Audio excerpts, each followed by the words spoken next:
Another episode of CTO coming at you live.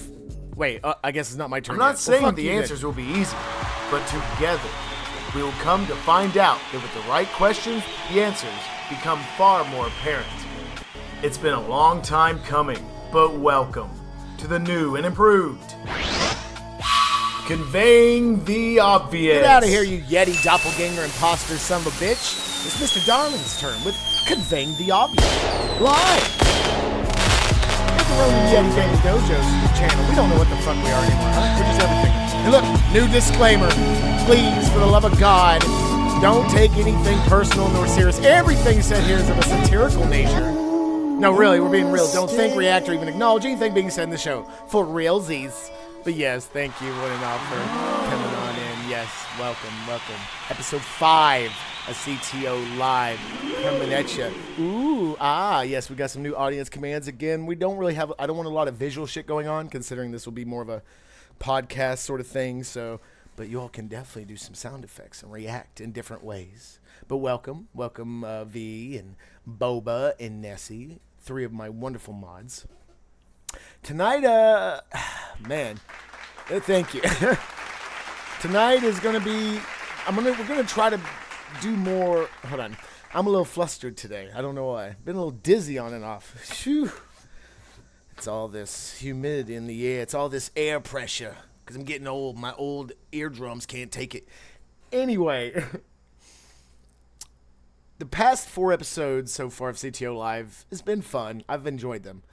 But it's not really been in the manner we've not been doing it in the manner I want to. If you can see behind me, can you see behind me? Hold on, probably can't see. Well, there's 2 posters. There's a kind of outline of how each episode's supposed to go, and then there's an outline. Actually, so we got the mist outline of how it goes, and we got the pigeon outline of how we do things, like how the research goes. So I think tonight we're going to try to do an episode more akin to that method, because there is a method there somewhere. Whereas the past 4 episodes kind of just been reacting to videos. So on air, I want to do research, look into different resources, physical resources from certain search engines versus others. And yeah, so this might be more chill than the last few, although I don't think the last few have been chill at all. Because when I start talking about this shit, I get really excited. But yes, tonight's topic is going to be about Freemasons. CP, please get ready. Freemasons and the Illuminati. That's actually, that works. Very mysterious. Or is it? Is it mysterious? I think we all know about the Illuminati. I don't care who you are. The Illuminati. You know about a version, let's say, a version of the Illuminatsters. But maybe there's multiple Illuminati factions. It's very possible. We're going to find out later tonight. So I didn't really want to lump Freemasonry with Illuminati because they are not exactly the same. They may have connections, but it's not the same overall umbrella. It's like 2 different umbrella groups, you could say. And we'll go into more into that later. But I just kind of wanted to lump them together, at least off the bat, to give ideas about both. And then maybe in later episodes we can talk about one for one full episode and the other with another full episode. But kind of just introducing the ideas, introducing these interest groups, as we'll probably call them going forward, for those that don't know too much about them, because maybe there's more to them than we've been told. Perhaps. Origins are a nice place to start with any topic, in my opinion. But we got the chat up now. Yes, we do. But I guess we're just going to get started. I'm used to having music playing. Like, maybe I need some music playing. Anyway. But yes, to start it right off the bat, well, that ain't right. Hold on. God damn it. That is the left monitor.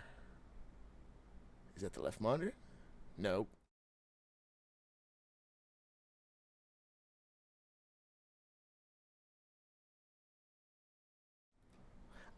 There we go. Phase back into reality. What if I told you that today you could join the Illuminatster group today? Would you want... Did you know that? Did you know you could join the Illuminati today. Yes, the Illuminati. The ones that's on all the dollar bills, y'all. You could be a part of the rap group people that do this, that's not necessarily what it means. But yes, you today, you lowly masses can go to IlluminatiOfficial.org. Here, I'll just link it to you. That's exciting. And if you ever wanted to be a part of the 1%, now is the time. Yes, indeed. Dear influential individual, we are delighted that your life's journey has led you to discover our organization. Maybe you've met one of our members in the flesh. Oh, very mysterious. Maybe the hobo that gave me the Zeitgeist video was one of these people. Or perhaps not. We value anonymity. No, you don't. We see and know all, just as a shepherd sees and knows all of the flock. Our eyes peering over the masses, see, they use that word, to identify any threat to the survival of the human species. We are the bringers of the new dawns, the guardian of the human species. We are the pyramid, the eye, the light, the eternal circle. We are the Illuminati. So if you wanted to join the Illuminati, click that link and also join them. Let me tell you what you get out of this fabulous. There's gonna be a fabulous offer here, and that's not all. Hold on, let's see. Yeah, let's keep going. The Illuminati is a collective of prominent figures throughout the world who've united to guard the human species from extinction. So we'll go over whether this is a parody site or not here in a minute. I've looked and looked. It sounds like a parody to me, but it goes to great lengths to seem legit. So, anyway, our members bear the burden of a planet's leadership with the lives of 7 billion people in their hands. Oh, how narcissistic. As the human continues to rise above its other animal counterparts, governing of the planet has turned into a daunting task. Excuse me. Once a member, the requirements are unimposing and often spaced between many years. Our requests are simple and therefore may be hard to comprehend, but disloyalty is not tolerated. You must understand this before applying or you're going to get suicided. All right. Members must fulfill their oaths. You got to have some oaths now. Not just TOS agreements, to the Illuminati under every circumstance and recognize that they are merely one part of a much larger universal design. They love using the word, same with the Freemasons, a universal design. Not God's plan, but a universal design. They say other things too. Let's get. For centuries, our organization has separated individuals of outstanding political, financial, or cultural influence from the flock and established them as shepherds of the human species. Thank you, shepherds. I definitely wanted you to take care of me. Thank you. Thank you, Elon Musk and everyone else, and Hillary Clinton and everyone else. Thank you. Perhaps you've already proven yourself in these fields. For that, the Illuminati officially congratulates you. Yay, your dedication gives hope for the future of the human species. If you'd like to continue your application, start by filling out the form on this page. It'll add you to our list of potential candidates for Illuminati membership. We will contact you if we require more information. And of course, to join the Illuminati, you're basically joining a newsletter, at least at first. Okay, so if you do or don't want to join the Illuminati, that doesn't matter. I just want to show off this site because I think it was a fun way to introduce this topic. Because, again, in my opinion, there are at least 2, if not 3, different members, factions that call themselves the Illuminati. 3. 2, 3 maybe. Thank you. Let's see what their beliefs are. Oh, they have a lot of beliefs. The preservation of the human species supersedes all. The Illuminati has no belief but the sovereignty of the human species. A lot of nice fluffed up words. Sounds like a scam already. The Illuminati is not a church, political group, or charity organization, but an elite collective of global influencers. See how notice they call themselves elites. They're sociopaths. To work further the interests of the human species as a whole. They don't give a fuck about individuality.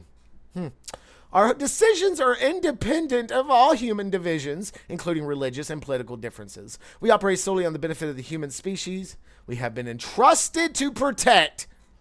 Who entrusted them? We'll see. And therefore make no demands of our citizens regarding personal worship, morality, or belief. Right, so they're so above the people they rule, they don't need you to know about them. Or so they say here. Again, come. We don't have that just yet. But just keep all this in mind. I'm going to be showing the differences between the Illuminati and the Illuminati, okay? And the Freemasons And guess what? There are multiple types of Freemasons, not only sub-Freemasons like Shriners and such, but there's actually a Freemason group that preceded, the Freemason group that there is today, of which there's at least one lodge in every state, of which I'll prove also later. We got a lot of fascinating things to go over tonight. I have a lot of things planned, a lot of articles and stuff. So again, it's not just reacting off videos. This is more of how CTO episodes should be going forward. So keep an open mind, ask questions, please. I don't like just talking to myself because I already know all this shit. So I want to educate and what do they call it? The educate and entertain. Edutain. I want to edutain you. Intercate. I want to intercate you. Oh, baby. Let's continue. The tenet of God and Satan. What is this? All right. I'm going to read this. I'm not going to read the whole page. Ah, yes. Faith is the belief in something that cannot be proven. Me and Nessie were talking about this the other day, what faith really was. And faith is not necessarily a religious thing. It is just a faith or belief in something that cannot at the time be proven. So, all right. Most religious belief is based upon information received from an outside source that cannot be verified, sometimes known as hearsay. Millions will follow the commandments of a religious text without ever having spoken to its author, and billions will believe in a deity because of miracles they were told by someone who wasn't even present nor alive at the time. But denouncing faith is a true folly. So they're not this version of the Illuminati is not against faith. Yeah, by all means. Again, what do I say about the people that rule us? Do y'all remember? I say many things. What's one thing I repeat over and over again about rulers? I'm looking for answers here. What do I say? The people in charge are radical what? What kind of radicals are they? There you go. Less vague. What kind of radicals are the elites? More often than not. Well, that's starting to come to fruition, indeed, the feminists. Oh, bless me. Yes, the radical feminists. They are coming, like the bitch who took over Disney and destroyed it from within. Good job, Kennedy. But radical religious people, what do they call them? The radicals, the religious radicals. Just keep that in mind. While even radically devout wigs. What? While even the most devout pontiff cannot provide irrefutable evidence of his God's existence, neither can the scientist who claims that no deity resides in the universe. Both rely upon their own sorts of faith to explain things they will never understand. There is no proof of God. There is no proof of no God. So this sounds very agnostic. Not Gnostic, agnostic. We'll go over some Gnosticism shit tonight. Not a lot of people know about Gnosticism, and it's a goddamn shame, I'll be honest with you. If science cannot definitely prove that there is no God, then science has no choice but accept a possibility of a God's existence. Exactly, okay. All right. The deepest doubt builds the strongest faith. All right. The Illuminati's religious foundation, so they do proclaim to have a religious foundation, this version of the Illuminati, is based upon this universal conundrum of faith and doubt. We do not question whether a God does or does not exist, but rather focus on the betterment of the human people living on this planet. Sounds very Zionistic to me. Our decisions are made by the study of data and evidence, factors that can be easily altered by an omniscient creature in order to guide our actions in the future of mankind. All right. Look, be wary of others who use our name. Interesting, because I'm a proponent that the second Illuminati faction we'll look into tonight, a little later on, is part of the original Bavarian Illuminatus Freemasons, because they used to be one and the same. Freemasons used to be Illuminists. And then, like everything that's grassroots, again, what do we say? We say everything that's general organic movements end up being destroyed by the enemy that they fight. Subverted, usually. Either subverted or destroyed. Very, very much the same with Illuminists and Freemasonry. Again, this is history, y'all. I'm not just making this shit up, and this is not just internet articles. They're books. All right, I want to show you something. This is very insane.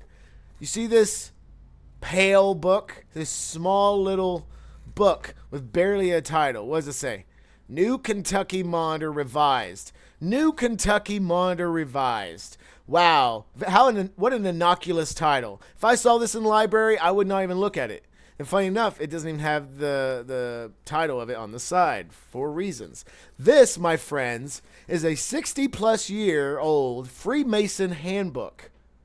Ask yourself if you can find one of these in a library. Maybe you can find one online nowadays, but they're not allowed to sell these. You have to be a Freemason. Now, this is not a high level. This is not like 33-degree Freemason handbook here. This is more an introductory mid-level. But this shit is telling. And again, I like, when I try to prove something on this show or try to figure something out, I like reading from the enemy's words, the other people's words. I like hearing it from their mouths. Because it's more evidence.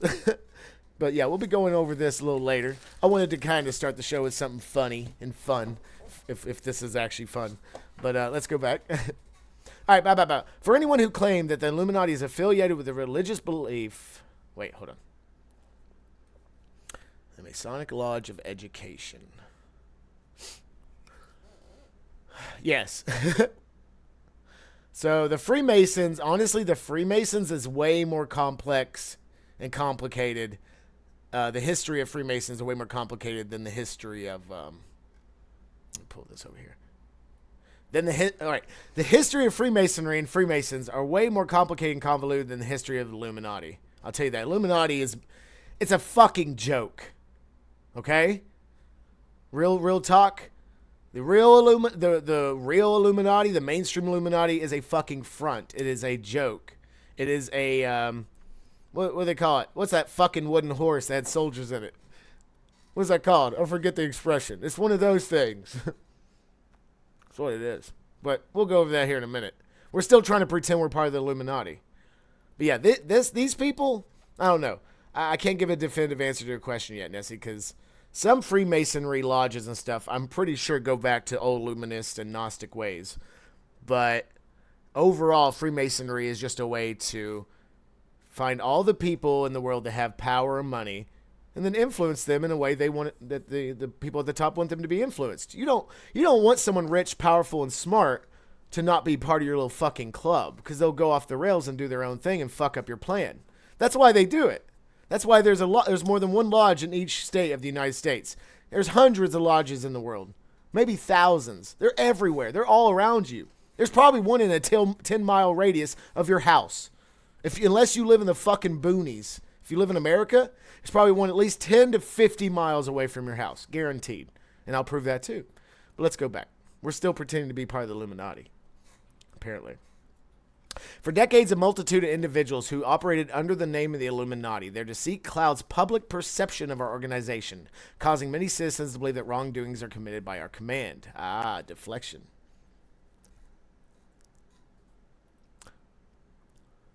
So, right. So these are probably not, the link you just gave me, Nessie, these are probably not Freemason handbooks. These are probably books about Freemasonry, or people who have written about Freemasonry in the past. But a Freemason handbook is definitely something that's hard to come by, like the Encyclopedia of Freemasonry. That's not, yeah. These were probably written by Freemasons too, or people who research into Freemasons. But these are not the Freemason handbook. So for those that remember my personal story about I was invited to the Freemasons twice, by the way, in my life. They said you had to memorize this whole fucking book. Now, I didn't know what the book looked like at first, but I knew I wasn't going to be able to memorize a whole fucking book. I can't memorize I just can't memorize anything. This fucking long anyway, like a script. Forget about it. But, yeah, it was something like this, and I wasn't willing to go. Maybe that was just something to scare me. Maybe it wasn't real. Maybe it was a farce to see my reaction. All right. Yes. For anyone to claim the Illuminati is affiliated with a religious belief, be it God or Satan, Baphomet or Baal, it's funny how it mentions... Hold on. What?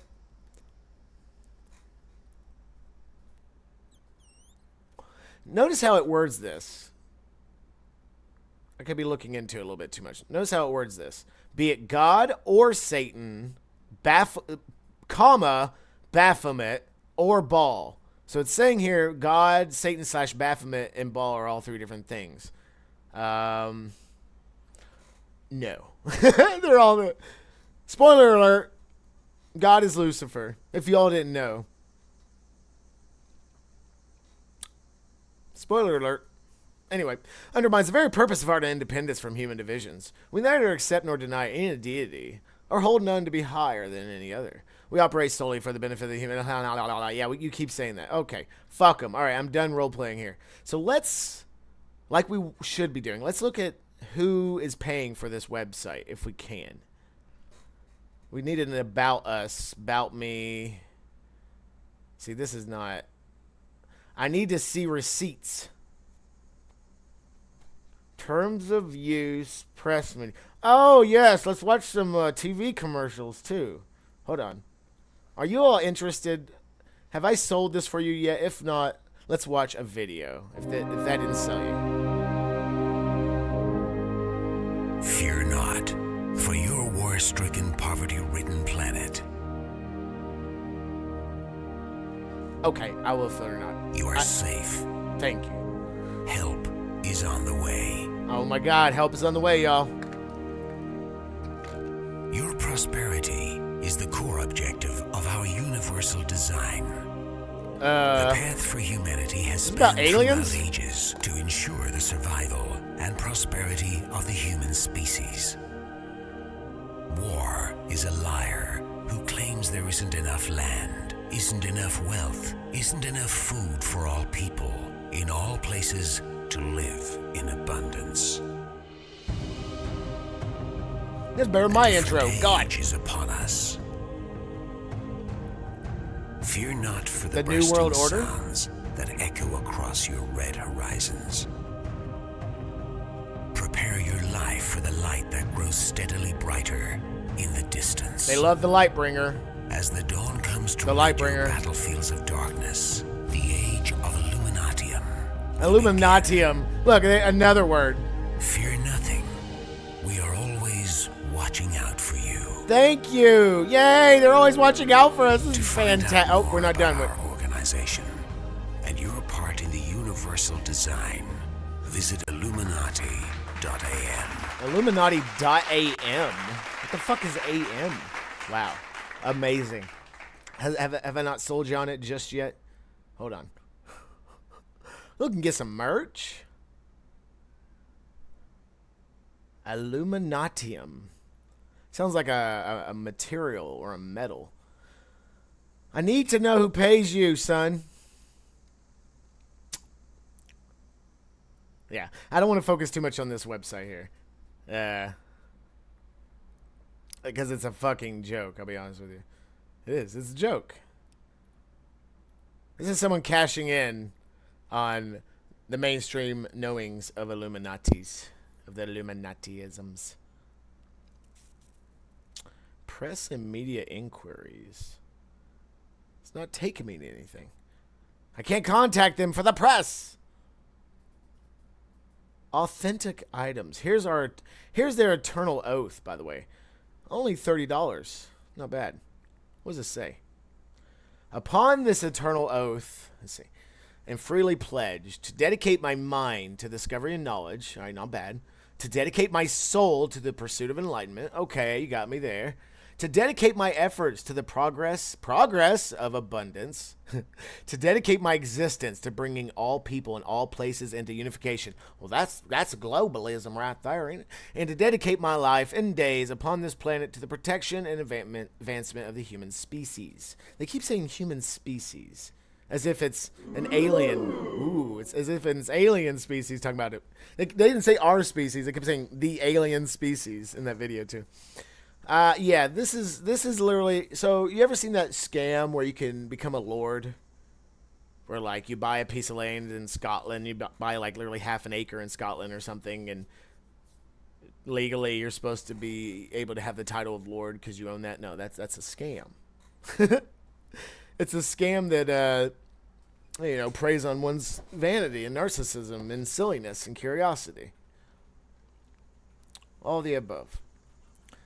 Yeah, to be quite honest with you, I don't give two shits about the sources of this website because I know with like a 90% guarantee that this is bullshit.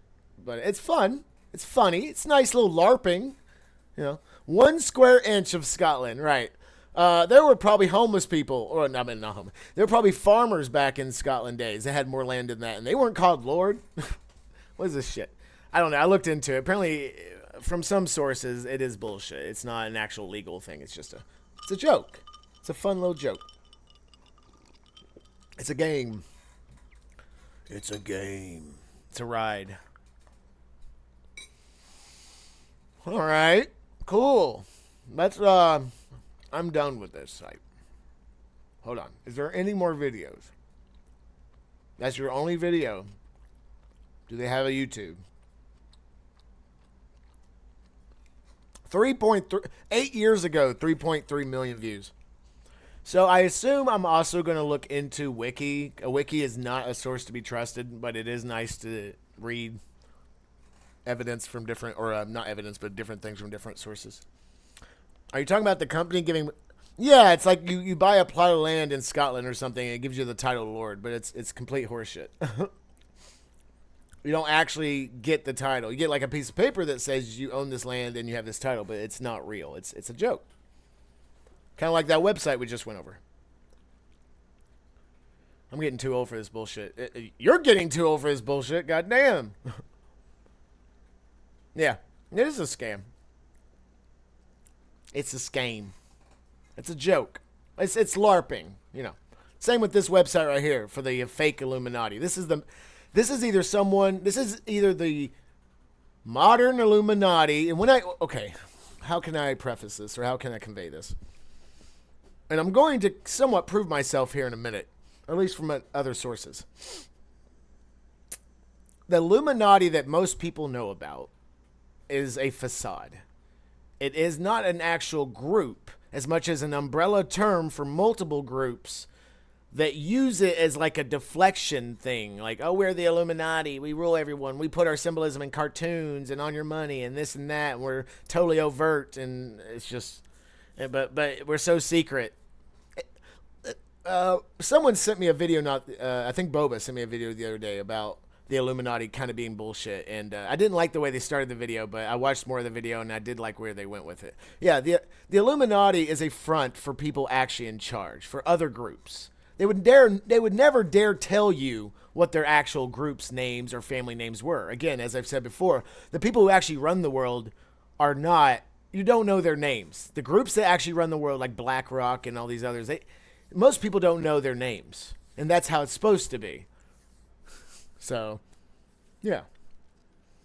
They went as far as you could, They went as far as to say you can add Lord Lady to your license. And then after they bought it, they found the paper meant nothing. Came visit the damn land you bought. Yeah, it's LARPing. And that's the simulation. People call it also the simulation. There are two realities on Earth, at least two. And most people live in one, the Matrix, the simulation. And then another is like myself. I feel like I'm one of these other people. We see the simulation. We don't live in it. We see it through the little fucking green grid crap.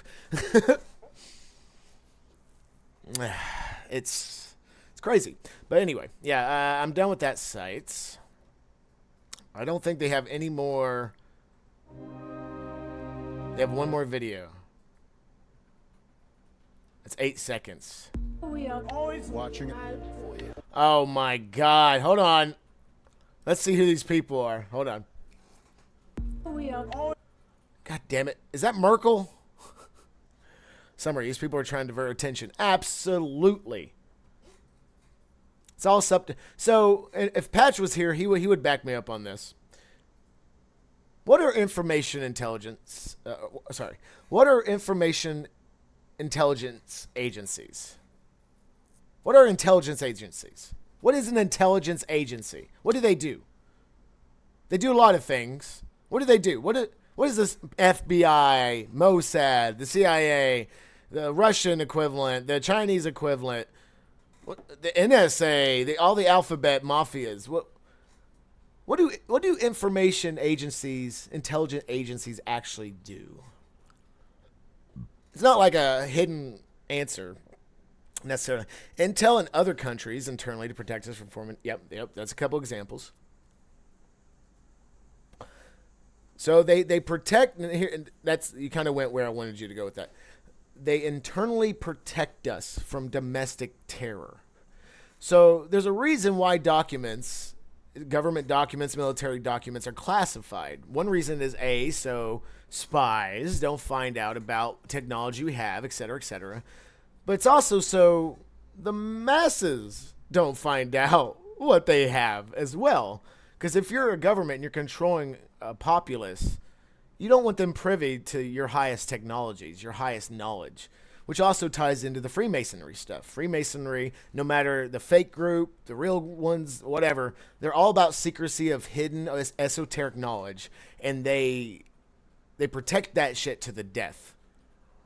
But intelligence agencies, so one way to protect you, the masses, from yourselves or from whatever, is to trick you. Is to make you see something that's not real. To make you see something that's a half truth, disinformation, misinformation, fake news, etc., etc.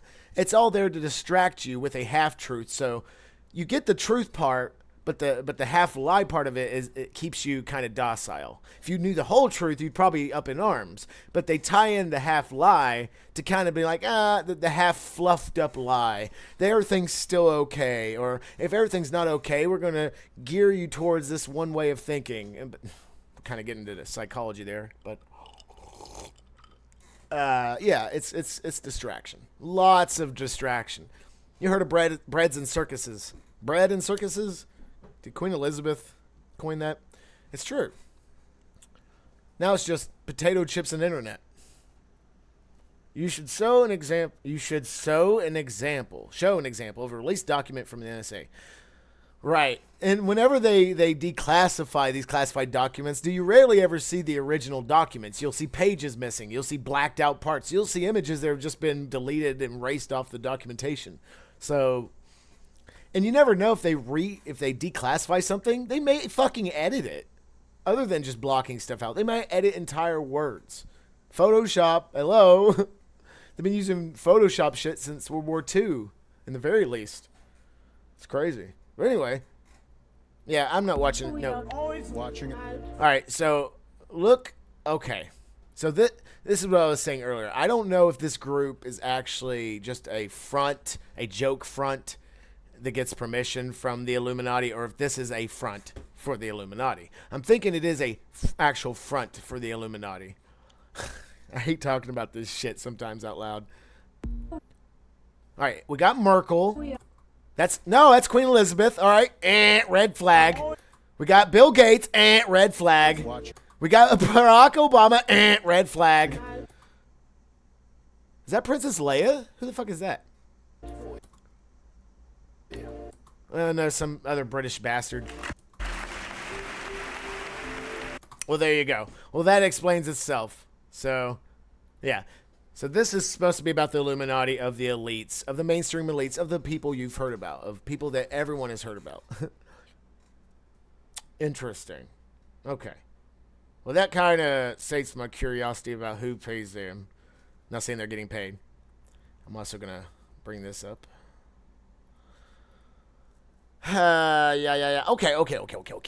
So now we're going to kind of segue from a full lie to a half-truth into what I think is the truth of what it is about the Illuminati. And we're going to tie all this back into Freemasonry, of which we're then going to go over the book, and I'm going to show you all an example of how history can be changed quite easily, which also ties in with what I'm about to talk about.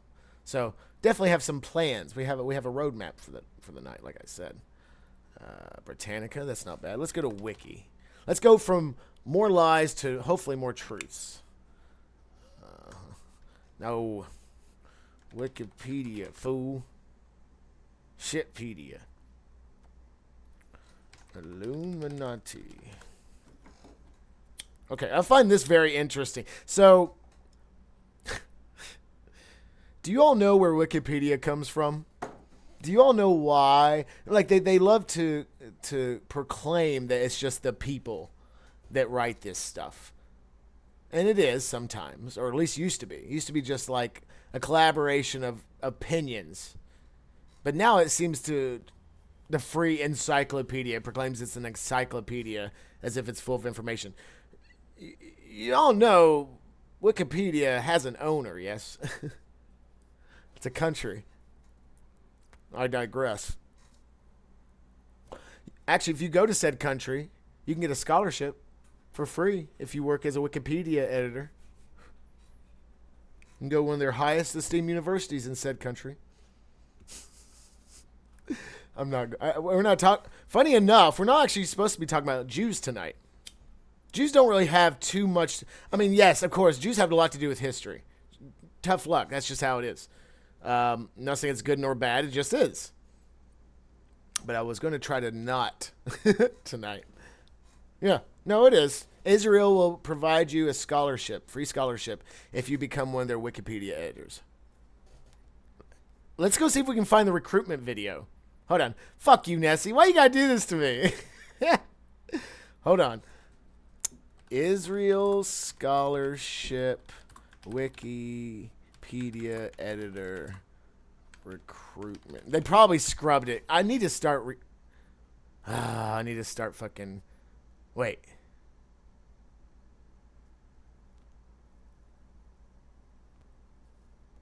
I need to start downloading more of these videos. I used to download them. I used to download a lot of videos. Ran out of room. Hold on.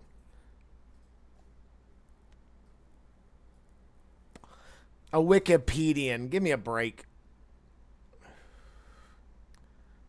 Oh my god, it was so surreal. And I was like, is this satire? This would be very strange satire. Are you serious? Yeah, Nessie. Dude. You can't find shit on YouTube anymore. Or on the internet for that matter. Well, again, that's why I didn't want to show it.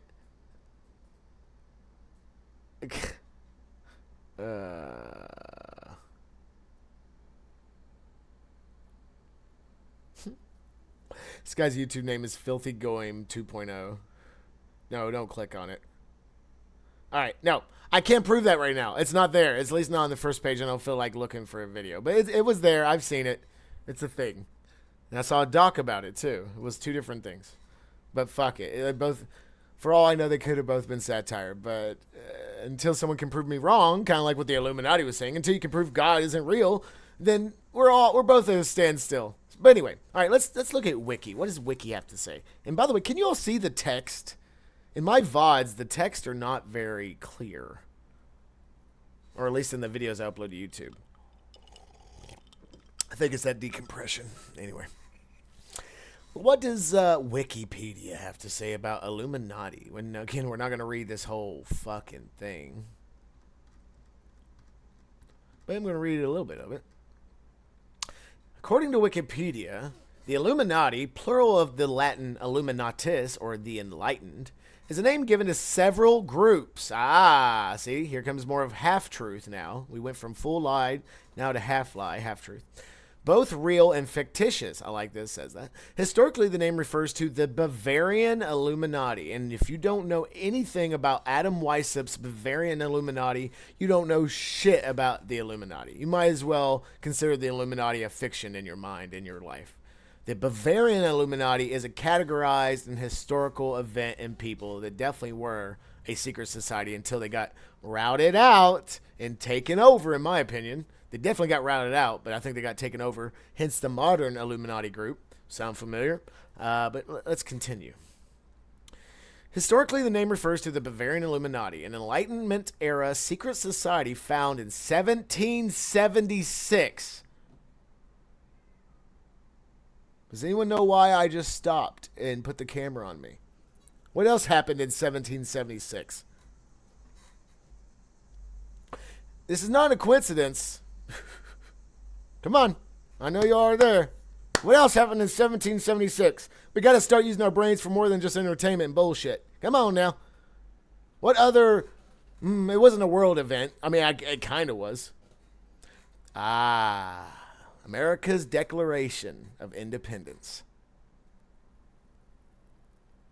Now, this kind of ties in a little bit earlier than I want to, but it is proof that George Washington and other forefathers of ours, they were all Freemasons. They were part of what I believe was the original Illuminati, they extended from the Bavarian Illuminati. You ever seen pictures of George Washington with his hand in his coat? Now, that's not a fashion statement, and that's not just because they're lazy. Napoleon did it. Plenty of people do. If you ever see a person with their right hand in their coat, because there's a difference between the right and left hand, again, symbolism, we were talking about that earlier in Discord. If you ever see a painting especially a painting, or a high-class photo of a person with their hand in their coat, that means they're showing you that they are part of a certain group of people. And now, that's not to tell you, that's to signify to the other members of the group. It's a club. It's like fucking hand signs. This shit's real, folks. We've watched way too many movies about this shit, and now we're desensitized to it. But this shit's real. Let's continue. Again, not really malicious up to this point, but let's continue and see what goes on. Yes. They were part of Germany. Tying in Germany again. The society's stated goals were to oppose superstition, obscurantism, which is probably what we were talking about, creating facades, to identify and describe anti-intellectual practices of deliberately presenting information in an abstruse and imprecise manner that limits further inquiry and understanding of a subject. Oh, that's used a lot in all media today. Christ.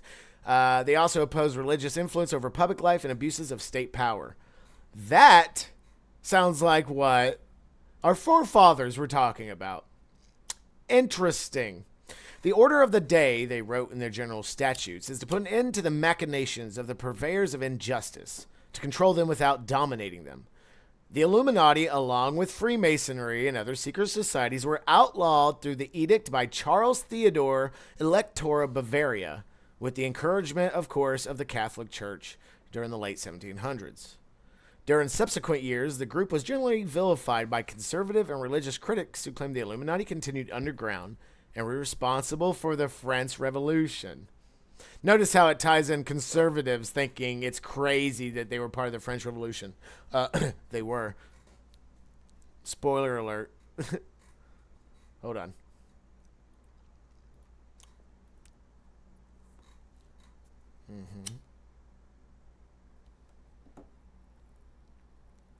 So for those who don't know, the French Revolution started a little over 10 years after the American Revolution. It's not a coincidence. And I'm not trying to tie conspiracy into that they both started by like the same group or something, but it's possible. Anyway. Many influential intellectuals and progressive politicians counted themselves as members, including Ferdinand of Brunswick and the diplomat Franz Xavier von Zach. No one cares. In subsequent use, Illuminati has been used when referring to various organizations which are alleged to be a continuation of the original Bavarian Illuminati, though these links have not yet been substantiated. Interesting. So they acknowledge their existence, but they say they have not been substantiated, probably by fact checkers. We're going to go look at one of those links that haven't been substantiated here in a minute. These organizations have often been accused of conspiring to control world affairs, which the Illuminati site to join them was definitely saying that they do, that they look after us, by masterminding events and planning agents in governments and corporations in order to gain political power and influence to establish a new world order. Again, there's two different types of new world orders too, by the way. We're living in a very mirrored, strange Twin Peaks reality here. Central to some of the more widely known elaborate conspiracy theories, the Illuminati are depicted as lurking in the shadows and playing. Yeah. Illuminati has appeared in dozens of novels, films, television shows, comics, video games, and music videos. All right. So to kind of tie in what I think is the true Illuminati versus the modern day facade, also called the Illuminati, is Adam Weishaupt. Adam Weishaupt. He was born in 1748. Died in 1830, lived a long life. Adam Weishaupt was a Jew. Of course he was. But okay, let's listen to what Wikipedia has to say about Adam. He became a professor of canon law and practical philosophy at the University of Ingolstadt in 1773. He was the only non-clerical professor at an institute run by Jesuits. There you go. Whose order Pope Clement XIV had dissolved in 1773. The Jesuits of Ingolstadt, however, still retain the purse strings. Oh, of course, it's purse strings and some power at the university, which they continue to regard as their own. They made constant attempts to frustrate and discredit non-clerical staff, especially when course material contained anything they regarded as liberal or Protestant. Interesting. Weishaupt became deeply anti-clerical. Oh, he became an anti-Semite. Damn. Resolving to spread the ideals of the Enlightenment through some sort of secret society of like-minded individuals. So this might be one of the first attempts to make a secret fraternity, because it was all men at the time, as far as we know, to create a secret fraternity within a university. Now, I'm not saying this is the first instance, but it could be. Let's continue on.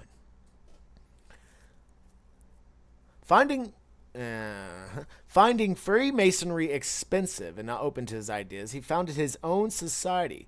Okay, so Masonry. Masonry is the act of laying concrete in architecture and things of that nature. So a Mason is different than a Freemason. A lot of Freemasons are Masons because to create civilization, what do you need? What's the foundation of civilization other than, like, what's the physical foundation of civilization? The buildings. You're going to have a civilization out in the fucking field? No. You're going to build some buildings. And not everyone knows how to build buildings, even to this day with the information era of information, era of ignorance. I don't even know how to build a building. I go out there and maybe build a fucking box out of wood and nails, but yeah, so think about it. I mean, that's reality, right? Like, reality is those who know how to build civilization might run civilization. It's not these poor architects out. Architects aren't poor. Maybe they are nowadays compared to how they used to be, but architects, you know, they were alongside the king. They worked for the kings and queens and duchesses. You know, they built the castles and everything. The kings didn't build the fucking castles. They were fat and lazy and dying. Yeah. So funny enough, let me tie in World of Warcraft to this for a little bit of fun and gaming, since this is a gaming dojo apparently. If you ever create an alliance character, specifically a human or anyone that started in the human area, notice how Stormwind is a town. Well, funny enough, because old Blizzard used to actually think about these fucking things, someone built that town because the original Stormwind got destroyed by orcs, I think in Warcraft 2. The new Stormwind was built in Warcraft 3 and World of Warcraft. But of course, they had to hire people to build them. If anyone knows about the rogue bandit group called the, oh my God, they're in Westfall. They're the Pirates of Westfall. Whatever their group name is, they were originally the architects and masons of Stormwind. They had power and influence, but the royal family did not pay the masons to rebuild Stormwind. So they started fucking pillaging their own town, trying to get their resources and money back. And then they got kicked out, went to Westfall to become pirates, and that's why they're against Stormwind. Or was. I mean, canonically now, lore-wise, they're kind of disbanded. I think they're working with Stormwind again, funny enough. But no, not Ashwinders. No, it's Defias. The Defias group. The Pirates, the Defias, yeah. But yeah, they were the Masons, family of Masons. I find that interesting that Blizzard would even take the time to think of something realistic like that, you know, to put in their game. But yes, okay. Just reading a little bit more of this, just to give you all a preface of the Freemasons, Illuminati, how they connect. So far, it's saying that it is not a connection here, but I believe there is a connection now. Finding Freemasonry expensive. Now, to join the Freemasons, you have to pay money, annual fees to be a Freemason. Now, maybe it was like that before. Maybe that's what's talking about it being expensive. I don't know what that means. Maybe to start a Freemason group is expensive because you need a temple and all this other shit, and a lodge. But yeah, you have to pay to be a Freemason. Probably another reason I didn't want to be a Freemason. I have to memorize a book and pay you money? What the fuck do I get out of it? I could have got out a lot, probably. Actually, this stream, we'd probably have millions of followers if I'd become a Freemason. Damn it! Anyway, who's hitting me up? No one's hit me up. His original name for the new order he was going to create was the Bund der Perfectibility, the Covenant of Perfectibility. He later changed it because it sounded strange to him. Ah, yes, the symbol of the owl, by the way. What do owls symbolize? There's an owl right there. Owls symbolize knowledge. Harry Potter much? Owls symbolize being able to, wisdom, being able to see things that a lot of people can't see. Wisdom, experience, yeah.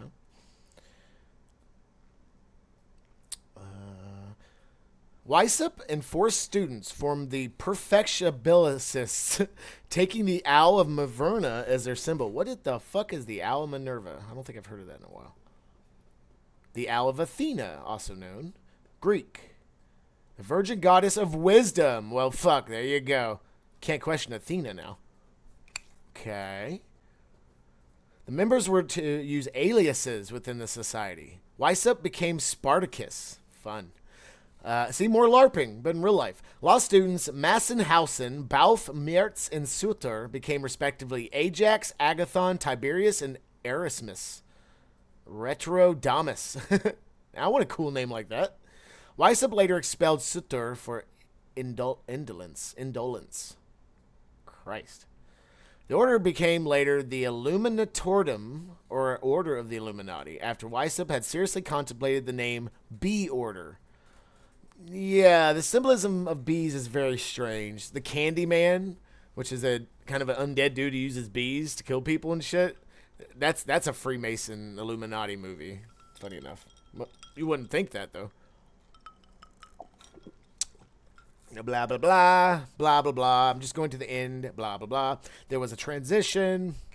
Ah, look, a reform. Reforms are never good. Not usually. Might as well just destroy something. But a reform usually means they're using people from the original.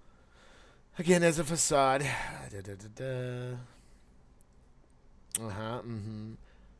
Anyway, it's a long history. Like I said, the history of Freemasonry, in my opinion, is more complicated than this. This is talking about the Illuminati. But yes, even in Wiki, it does proclaim that Illuminatiism was started by Adam Weishaupt. Actually, in reality, Illuminatism, there you go, Illuminism started during, like, the Roman days, if not the Greek days.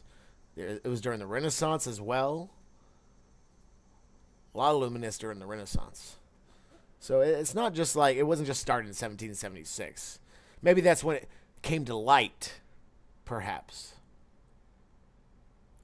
Or maybe when Adam Weishaupt took charge of his own sect of Illuminism. But again, these true secret societies, you're not going to know about them. Because if you find out about them, they'll probably change their name, change members, change locations. They're going to stay secret. They stay secret for a reason, yes? All right. Again, trying to segue more into the truth about what Illuminatiism, Freemasonry possibly be. Let's look at what Britannica says. Now, I'm not saying Britannica is more true than Wiki, but one would hope so. And look, we can even listen. Illuminati. Designation for various groups. Illuminati. Designation in use from the 15th century. Assumed by or applied to various groups of persons who claim to be unusually enlightened. How do you pause? The word is the plural of even according to the Britannica, Illuminatiism started in the 15th century, not in 1776 or past 1776. Some of what people think Illuminati are Mason people, brick makers. Well, no. I think in most people's minds and the masses, the Illuminati and Freemasonry are just two different types of secret societies. When in reality, I feel like they're both umbrella societies. They're under a giant umbrella. It's like a fucking pyramid. Yes? All right, let's keep listening. Latin Illuminatus, revealed or enlightened. Early Illuminati. According to adherents, the source of the light was viewed as being directly communicated from a higher source or due to a clarified and exalted condition of the human intelligence. To the former class belong the Alumbrados, Spanish, enlightened of Spain. Spanish historian Marcelino Menéndez y Pelayo first finds the name about 1492 in the form Illuminados, 1498, but traces them back to a Gnostic origin and thinks their views were promoted in Spain through influences from Italy. Gnostic, again, I use that word a lot, and again, not a lot of people know what that word means. And it's hard for me to even summarize what Gnosticism is.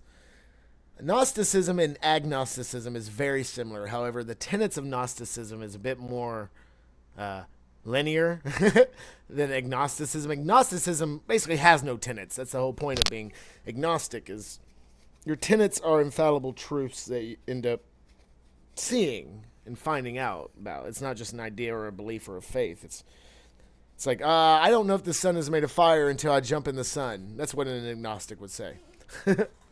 Maybe I jump in the sun and I teleport. You never know. That's what an agnostic would say. But agnostic, and this is what I asked Raz the other day in Discord. I was like, are you the type of save me Jesus Christian, or are you the type of save yourself Christian? And what I was proposing there is if he was a Gnostic Christian.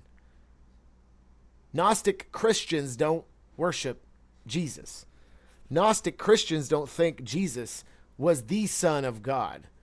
Gnostic Christians believe that Jesus was a Christ head that achieved godlike powers on earth, like many other examples of people have, as we saw in the Zeitgeist Doc in part 1.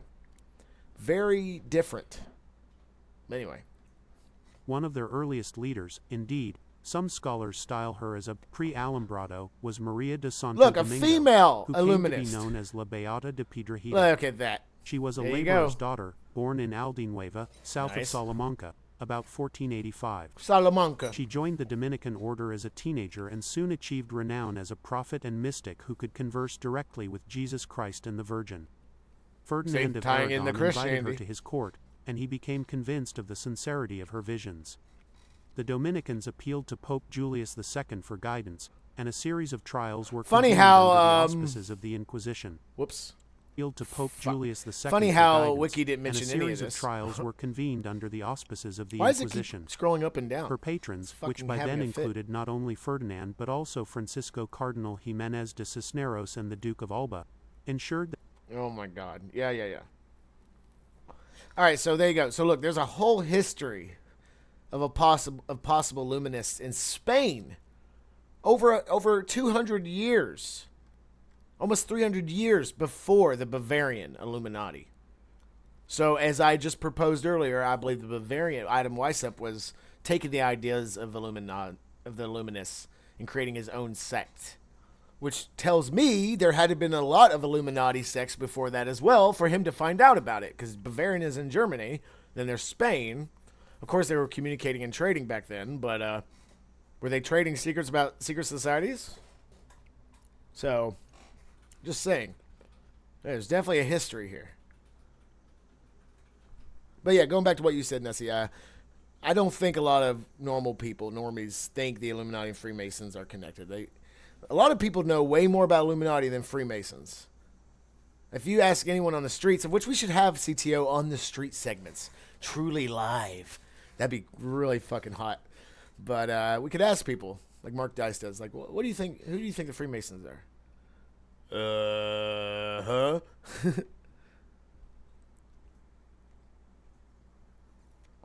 All right. Interesting. So again, I think we are getting more to the truth. Now, I don't usually show this website. I'll share the link if you are interested. Now, I know some of you don't think any of this is real or if it matters. And, to be honest, I don't think some of it matters either. But it is good to know. Again, if it doesn't matter to you, it matters to someone. Someone's tying all these lies together, creating this tapestry of fucking lies. Someone's doing this on purpose. And whether you care about it or not doesn't matter in the equation, because if people in high spots do give a shit about this crazy conspiracy secret society shit, and you don't, that puts you at a disadvantage. That puts all of us at a disadvantage. And in my opinion, that's akin to gun control. That's like saying the populace can't have guns, but everyone in power can. I think it's synonymous with that. Got to have the same power as those in power, or you have no power. Get me? But yes, but there are many books on Freemasonry, probably written by Freemasons. However, they know how to curtail what they're saying so they don't give away too many secrets. So if you're ever interested, y'all, look in look to find different books. Again, we're going to talk about, we're gonna be spitting words from an actual Freemason handbook here later in the show. Let's see. Did I not save it?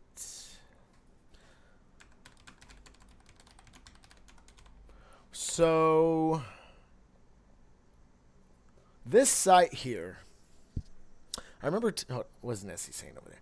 I remember talking to a military person, unrelated, and him saying to me, he is for gun control because the government would never rise up against the people. Yeah, I'm wearing the same face. What the fuck?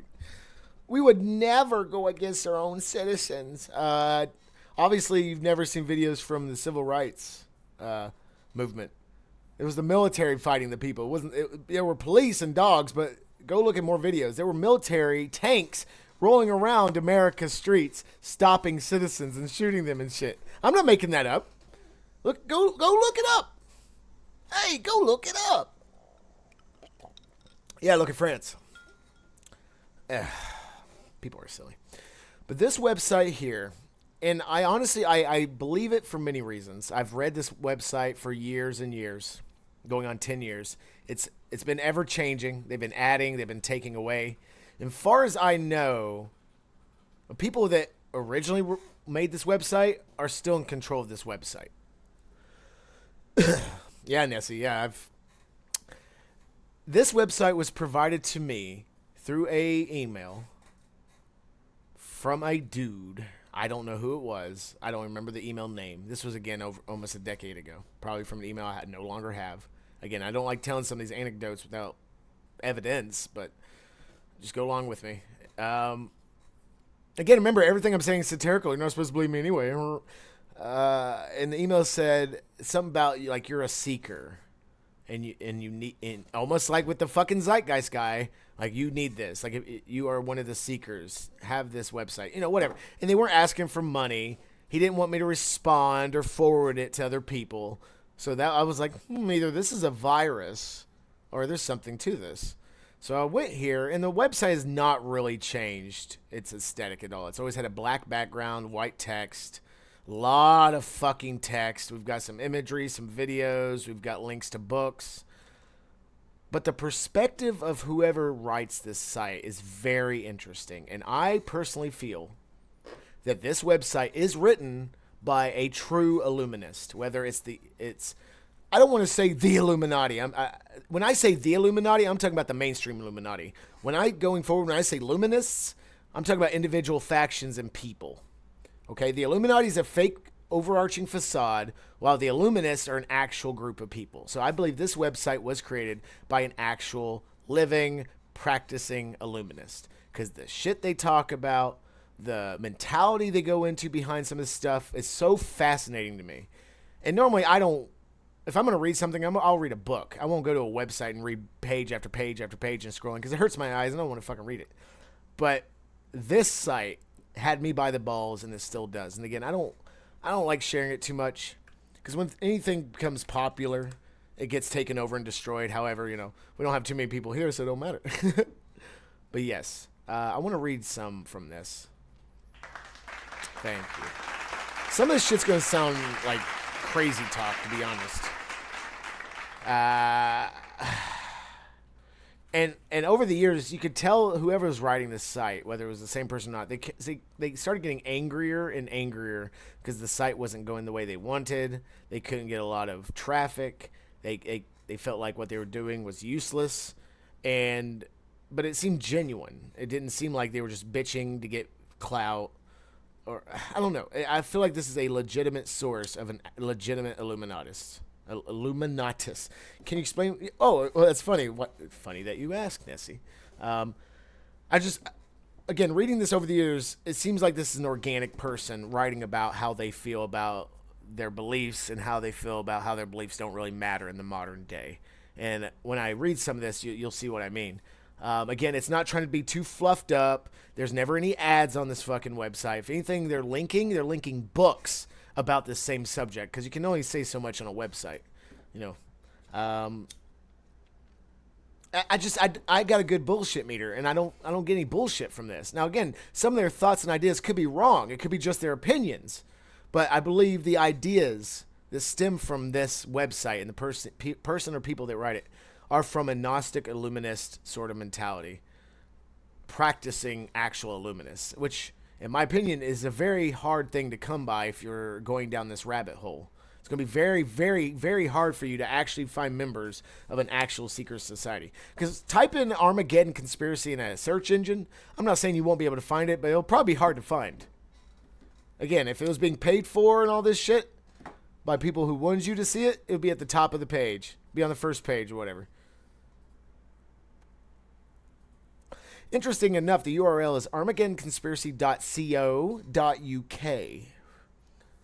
I find that interesting. It's not .gov, .org, .com, .co.uk. So it's a company in the UK or a type of organization. But they don't ever have any ads. They're not trying to sell anything to you. I don't even have to have ad blocker for this website. And when I start reading some of this, you'll see why I think it's legitimate. It's some of the most down. It's not. It could sound like propaganda, I guess, in some ways, because this person can be very emotional sometimes. But it doesn't seem like it's propaganda trying to get you to believe something. It's just like them trying to state what they believe to see if it falls in the lines of your reality. And if it does, then, you make a connection. And that's what Illuminism is about, too. It's about making a connection on the foundations of the human soul. Not foundations through materialism, consumerism, not foundations through the physical. It's foundations through the soul, through the mind, through the true philosopher's stone.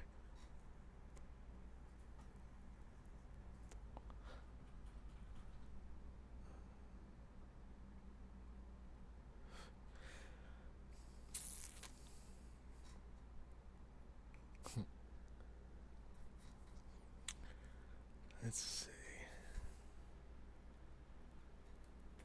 Oh, God, a Zeitgeist movement? That's probably fake. Let's see. Let's look at that real quick before I read some of this.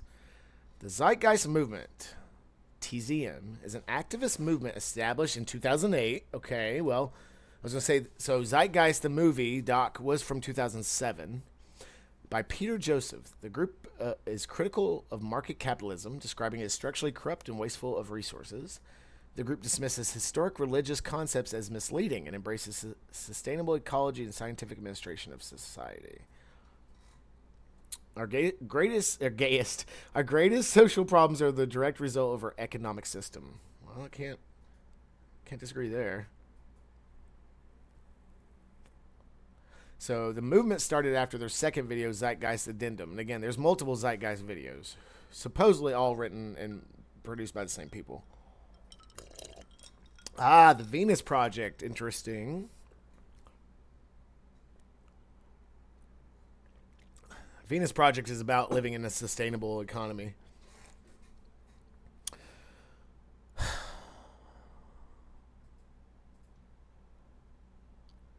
An annual event Z-Day for Zeitgeist Day. The New York Times reported on the second Z-Day held at Manhattan Community College in New York in 2009, which included lectures by Peter Joseph, Jacques Fresco. Event sold out. Well, I mean,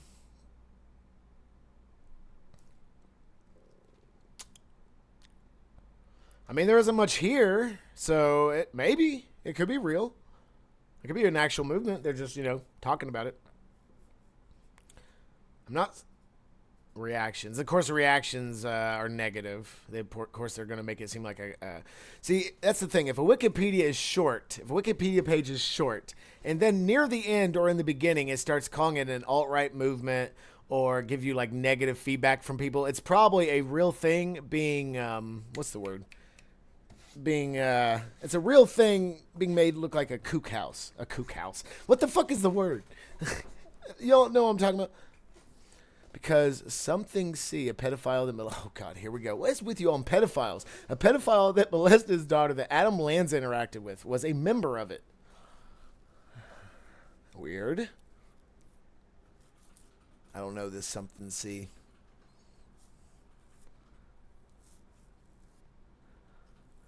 Someone from the New York Times said it was like a utopian presentation of a money-free and computer-driven vision of the future, a wholesale reimagination of civilization as if Karl Marx and Carl Sagan, that's funny, more Carls, had hired John Lennon for the Imagine Days. Blah, blah, blah. Yeah, I don't know, man. Yeah, I'm sure. The way things connect. The purpose of the movement, so it forms into the Venus Project. Apparently that was them enacting their solution. They asked the questions, got the answers, and their enacting of the solution, something we try to do here in CTO, was the Venus Project. Again, Venus Project is a self-sustaining... It's like true communism. It's like true TNG communism, where everyone has a purpose, and there's no money, and everyone's like, this person gardens, and then they share the fruit and stuff, and this person builds houses, so they build everyone's houses, and this person builds computers, and so everyone, you know what I mean? It's like a self-sustaining mini economies. Here we go. Sustainable cities, energy efficiency. It's the anti-Green New Deal, because the Green New Deal is the facade, the fake, and shit like this is the real, in my opinion. They advocated global implementation of a socio-economic system, which we refer to as a resource-based economy, of which we used to have.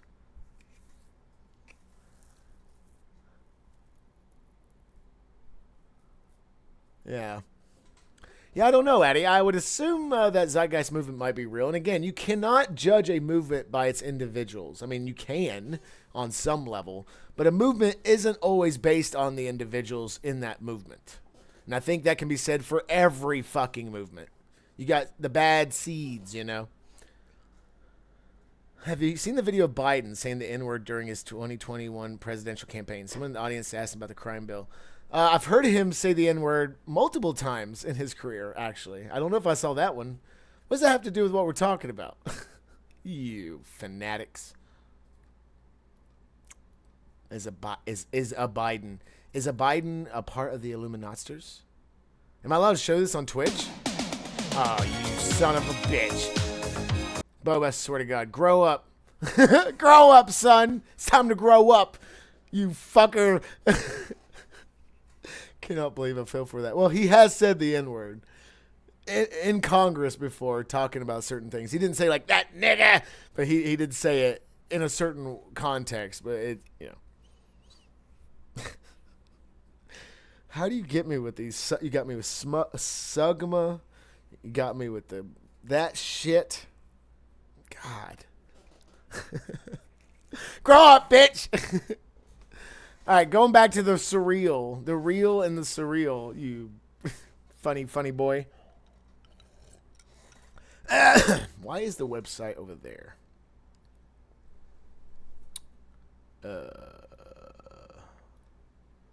Why is it pushed to the side?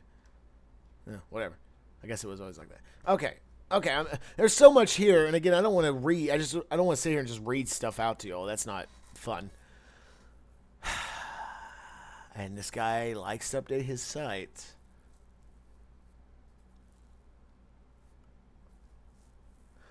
So I'm going to read some quotes here. Maybe this will get us in the mood of how this guy thinks. Oscar Wilde.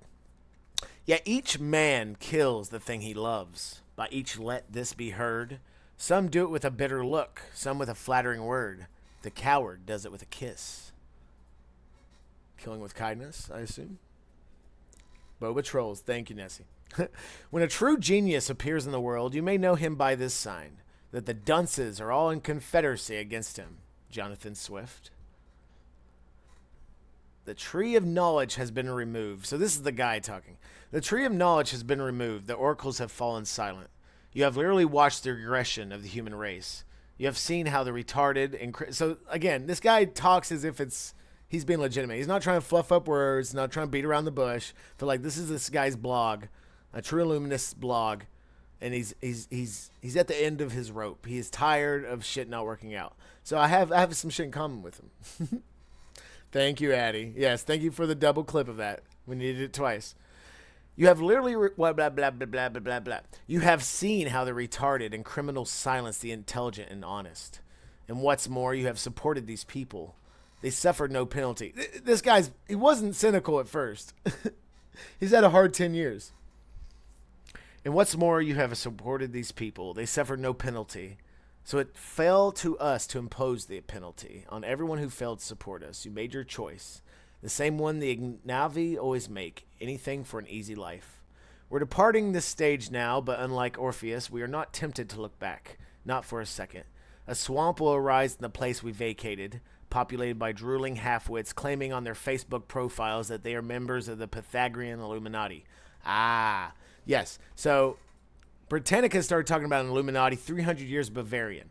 This guy starts talking about the Illuminati, the Pythagorean Illuminati, which is, that's Greek, right? Pythagoras was Greek? Yes. Okay.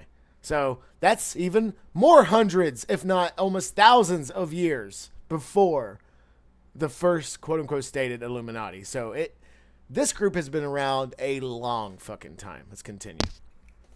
And you will applaud them. After all, you've been doing that for years with those that sought to impersonate us. Talking about impersonating again, like the other Wikipedia said, or the other site said. After all, you've been doing. Why change your habits? Ignavi never do. Ignavi, I guess, is like mudblood or something. But we can certainly change our habits. We can stop writing the books that you steal from us, and then you'll have nothing more to plunder, so let it be done. That was the Armageddon conspiracy, and this is the end. So he's saying goodbye. But then he says hello again and starts talking some more. But I assume this is the most, like, updated. They probably don't update this site anymore. I'd have to look at the Wayback Machine, of which we're going to use tonight to prove something. I'm going to show you all something I think will blow you away a little bit. But this was probably the last update. But let's listen to some other words. So listen, again, if you go in, so when I first read this, I was assuming everything he was talking about was from the Illuminati I knew and understood. The Illuminati we all kind of know and love and enjoy.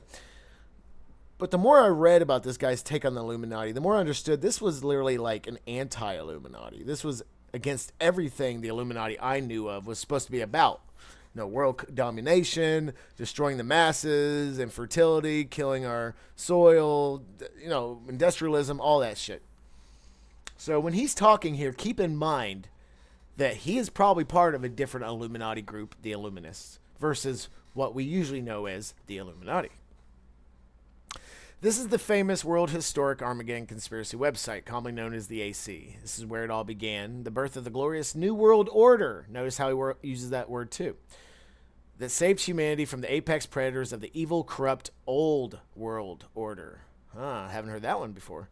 The old established, entrenched elites, the dynastic families that wielded absolute power over the world, the royals and whatnot. His website is now entering the land of myth and legend. People in the future will wonder at the amazing secrets it revealed in its heyday. Again, this was a pretty poppin' site back then for seekers and truthers. These secrets have now been distilled into the hundreds of books listed on the website, the greatest library of knowledge ever created. Sociopathic a little bit. For the first time, humanity can now see what it is like to be God. Now, here's a huge difference between the Illuminists, the actual Illuminists, and the rest of your Western Abrahamic religions, okay? Most Abrahamic religions, whether it's Islam, Judea, Christians, Catholics, whatever, they all believe that they're scum, sinful scum. You were a sinful piece of shit the day you were born. And the only way to be saved is to love Jesus Christ or love Allah or love Yahweh, Baal, and hopefully be forgiven so you can go into their very special little heaven. Well, the Gnostic Christians, also known as the Illuminists, different groups, but basically the same ideals, they believe that we were God. We were a part of God, and we could achieve God-like-hood, of which those that follow Buddhism also kind of believe that. A lot of Asian beliefs tie in with Gnosticism, because a lot of Asian beliefs, they don't kneel to a god. They try to humble themselves to become God-like, the Christ head, to become a Christ head. So what's the problem with that sort of religion or idea mindset? What's the problem with an idea mindset surrounded by the possible facts that you, a human, could be a god, or you could rise to godhood? The problem with that is that empowers people. That empowers people on a level that nothing else can empower, in my opinion. to truly understand that and to think that to have faith or to believe that that's true is very empowering and leads, I think, into very amazing people. Tesla was an Illuminist, just saying. So it's probably another reason, or the reason I was stating that you don't hear much about Illuminist or Gnosticism is because those two are very empowering ideas. Taoism and Taoism. You hear about Buddhism and Hinduism still. Although Hinduism, I think, is more akin to worshiping gods, not Buddha. Unless you're supposed to worship Buddha, although you're not supposed to worship Buddha. You're supposed to live like Buddha, like Jesus. You're not supposed to worship Jesus. You're supposed to live like Jesus, to become Jesus, to become Buddha. So that's the whole schism there. Most religions or spiritual beliefs are, you are a piece of shit, and you can only be saved when you die. And the other is, before you die, you can ascend to godhood. I'm a proponent of the latter. I would like to believe, and as I do, that us humans are beautiful, insanely powerful creatures of the universe and the cosmos, and we can achieve godlike status in certain ways. Maybe we can't create a fucking universe, although maybe the Hadron Collider already has. That's a whole other episode. But Hadron, not Hardron, the hard collider. We're colliding pretty hard. But yeah, it's another proponent why I say I'm kind of a Gnostic. I follow Gnostic beliefs because I do believe that. Because I personally have seen evidence that people can do and achieve things that are not talked about at all. Except in like fucking animes and movies and shit. Again, desensitizing you. That's the name of the game. Back to the website. Moving on. The AC site, and me and Patch talked about this, I think last CTO episode, about the 2008 financial collapse. Most people don't fucking remember. Thanks, Obama. The AC site emerged in the carnage of the 2008 financial collapse when the economic elite were revealed for the ruinous fools they were. Which is another reason why... No, that's a whole other thing. What happened in 2008, what happened in 2018 is so fucking similar. What happened in 2008 with all these elites, as he's professing here, being outed. And then the Epstein shit, it happened again. People were outed. But what happened after 2008? What happened after 2018? We had a new great financial depression to get our minds off of what was really going on. And then with the Epstein thing, we got COVID to get our minds off of that shit. It's a game they keep playing, folks. But you can only play the game when you're on the ride. You can get off the ride anytime. All right. The world has been operating under a zombie system ever since. Now the virus has come forth to finish off the grotesque creature. We are now in the wasteland. Only a holy grail can redeem the situation. The finest knights. Oh yeah, the Knights Templars, by the way. Another group of Illuminists that is completely disregarded in movies and stuff. Like, they don't really tell you anything about them. They're just like, oh, we're knights around a round table. And we killed Muslims. There's a lot more to the Templars than that. Only a holy grail can redeem the situation. The finest knights are called. The greatest Amazonians have been summoned. Who are the world historic figures who will step forward? Da da da da da. Da da da da da. Hold on.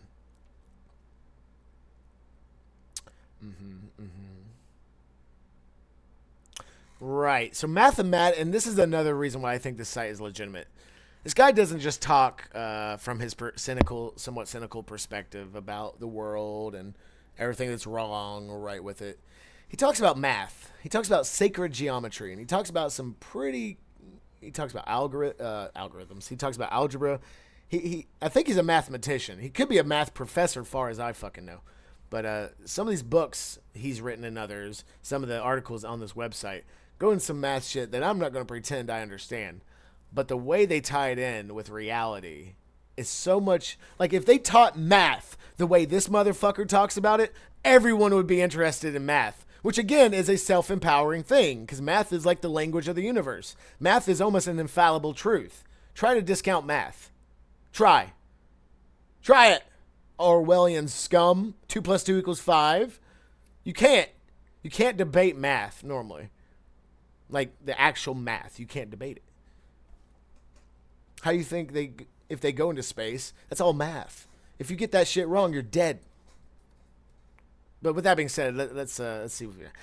We are the plan. We are the coming race. We are the final paradigm shift. We are the second and final enlightenment. We are those who brought the true age of reason and final defining age, the age of mathematics. Mathematics is the true language of existence and the true language of God. Funny enough, that ties into Judaism. Some Judaic and Hebrew tribes believe that the name of God is actually an equation. It's a number, like pi. Pi is not an equation, it's a number. Some believe that pi is the number of God. It's a whole fucking thing. God is the eternal mathematical hive mind that made all of us, individual minds. God doesn't make us, we make God. So let's read that again. Interesting. What is God? God is an eternal mathematical hive mind made from all of us, individual minds. Ooh, kind of like what I was saying earlier. God doesn't make us, we make God. That is the God's secret. We have all forgotten that we are the cells that comprise God. But now some of us are remembering, and our memories are flooding back at an astonishing rate. This site has always attracted a core of truth seekers. It has also attracted any number of nutcases. We have endured countless antagonists, apostates, heretics, traitors, trolls, false friends, the falsely awakened, the woke, and the downright psychopathic. So it goes. Nevertheless, we applaud all those who have stood by us. We have been a true tower of strength. You will never fully know how much you contributed to the making of history. Let us thank all of you. We especially thank those who bought our books. Of course they would. Many times, faced with so much adversity and hate, we thought, fuck it. Why should we do anything for the swine out there? Why should we give them any pearls when our efforts are held in such scorn? But our loyal readers always renewed our resolve. All the books we've written and published are thanks to you. Have you not offered the support you did, this project would have been canceled, and these books that will inevitably change the world in due course would never have been written or would have never been published outside of our order. They would have been for our members only, and none of the great things that have happened over the last years would have ever come to be. It was a very close-run thing, we can tell you that. Just as a few trolls can destroy ambitious projects, a few resolute supporters can save them. So to all those who bought our books, it was all right. Talk about your books some more. I don't like that.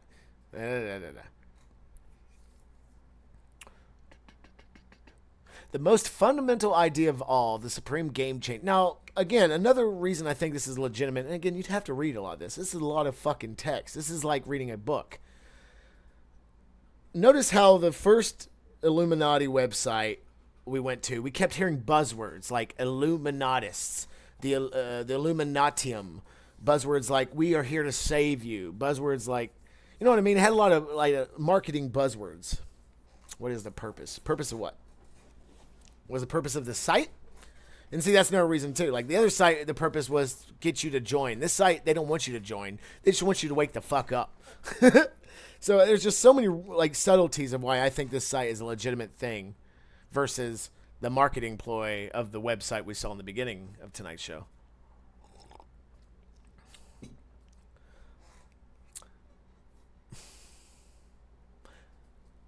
A man on the street willing to give you advice for free might be more truthful than the man asking for a donation. Okay? Simple analogy. It's not always the case, 100%. But if someone is willing to help you without payment, they're probably legitimately doing it out of their kindness of their heart because they care. If you come up asking for money, come up asking like that, like fucking Jehovah's Witnesses, you know, they think they're saving you, but in reality, they're just pushing dogma and doctrine, which is not helping anyone. What is the help being provided here? Right, Nessie. So this whole website is like, in my opinion, or at least what it used to be. I have not read this website in 2 years, probably. It's to help wake you up, just to get you to see in a different way, just to kind of push itself away from what people think the Illuminati is. And again, the Illuminati is the false group. The Illuminists, I think, are the true Gnostic believers of Illuminism. Illuminism is all about empowering oneself to become godlike in many ways. Ethics, powers, way you live your life. I feel like it's what Jesus was trying to do, what Gandhi was trying to do, although Gandhi was a CIA agent. Buddha was trying to do. All the Christ heads that actually lived their lives and not talked about what one should do, but actually lived what one should do. I feel like that's what this website's trying to push as well, although this is more in text terminology instead of like seeing someone. But I think that's what the purpose of this whole site is. Again, they're not asking for money other than the books. You don't even have to read the books. They give a lot of information on this website. But I find that to be a little more legitimate. And hopefully I can answer your question with their words more. But again, there's just so much here. Let's see. The most fundamental idea of all, the supreme game changer, is that mathematics has an ontology. Mathematics is what existence actually is. No more, no less. It is the fiber and fabric of existence. This realization, oh baby. Yo! Oh yeah, Renegade. You a renegade, alright. What's going on, Rel? Where's Dorothy?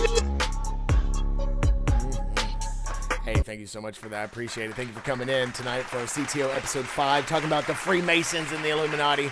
There's a lot more information out there than one would think about these sorts of groups. A lot of lies, some truths. How was I saw that you were streaming earlier. I came in and lurked on you for a little while. I was just busy getting today's episode ready. But I hope your stream went well. Hope you've been well. Thank you so much. Oh, yes, and you got your green belt. Rank 4 out of 9, baby. Hold on, where's CB? Where's CB? Help! Thank you, Dave.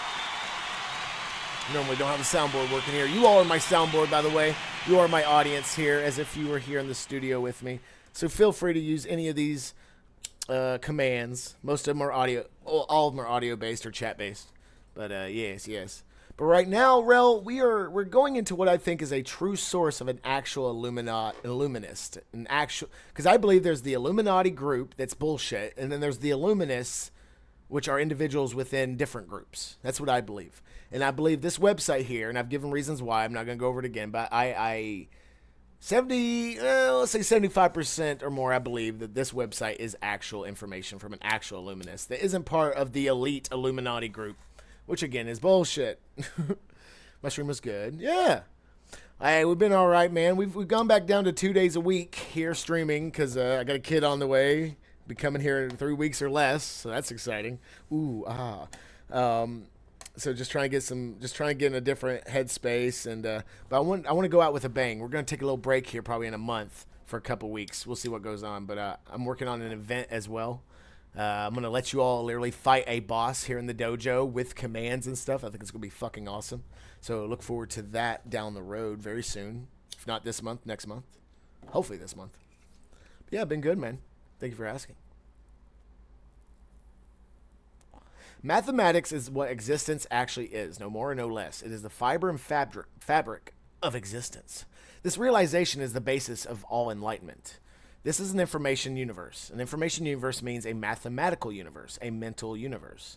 An information universe entails a process to optimize information and also furnishes a mechanism to scramble information. Ironically, the scrambling of information is exactly the step that follows the optimization of information. Whew. Peak information denotes the end of the life cycle of the universe. Peak information denotes the end of this life cycle of the universe. That's a strange concept.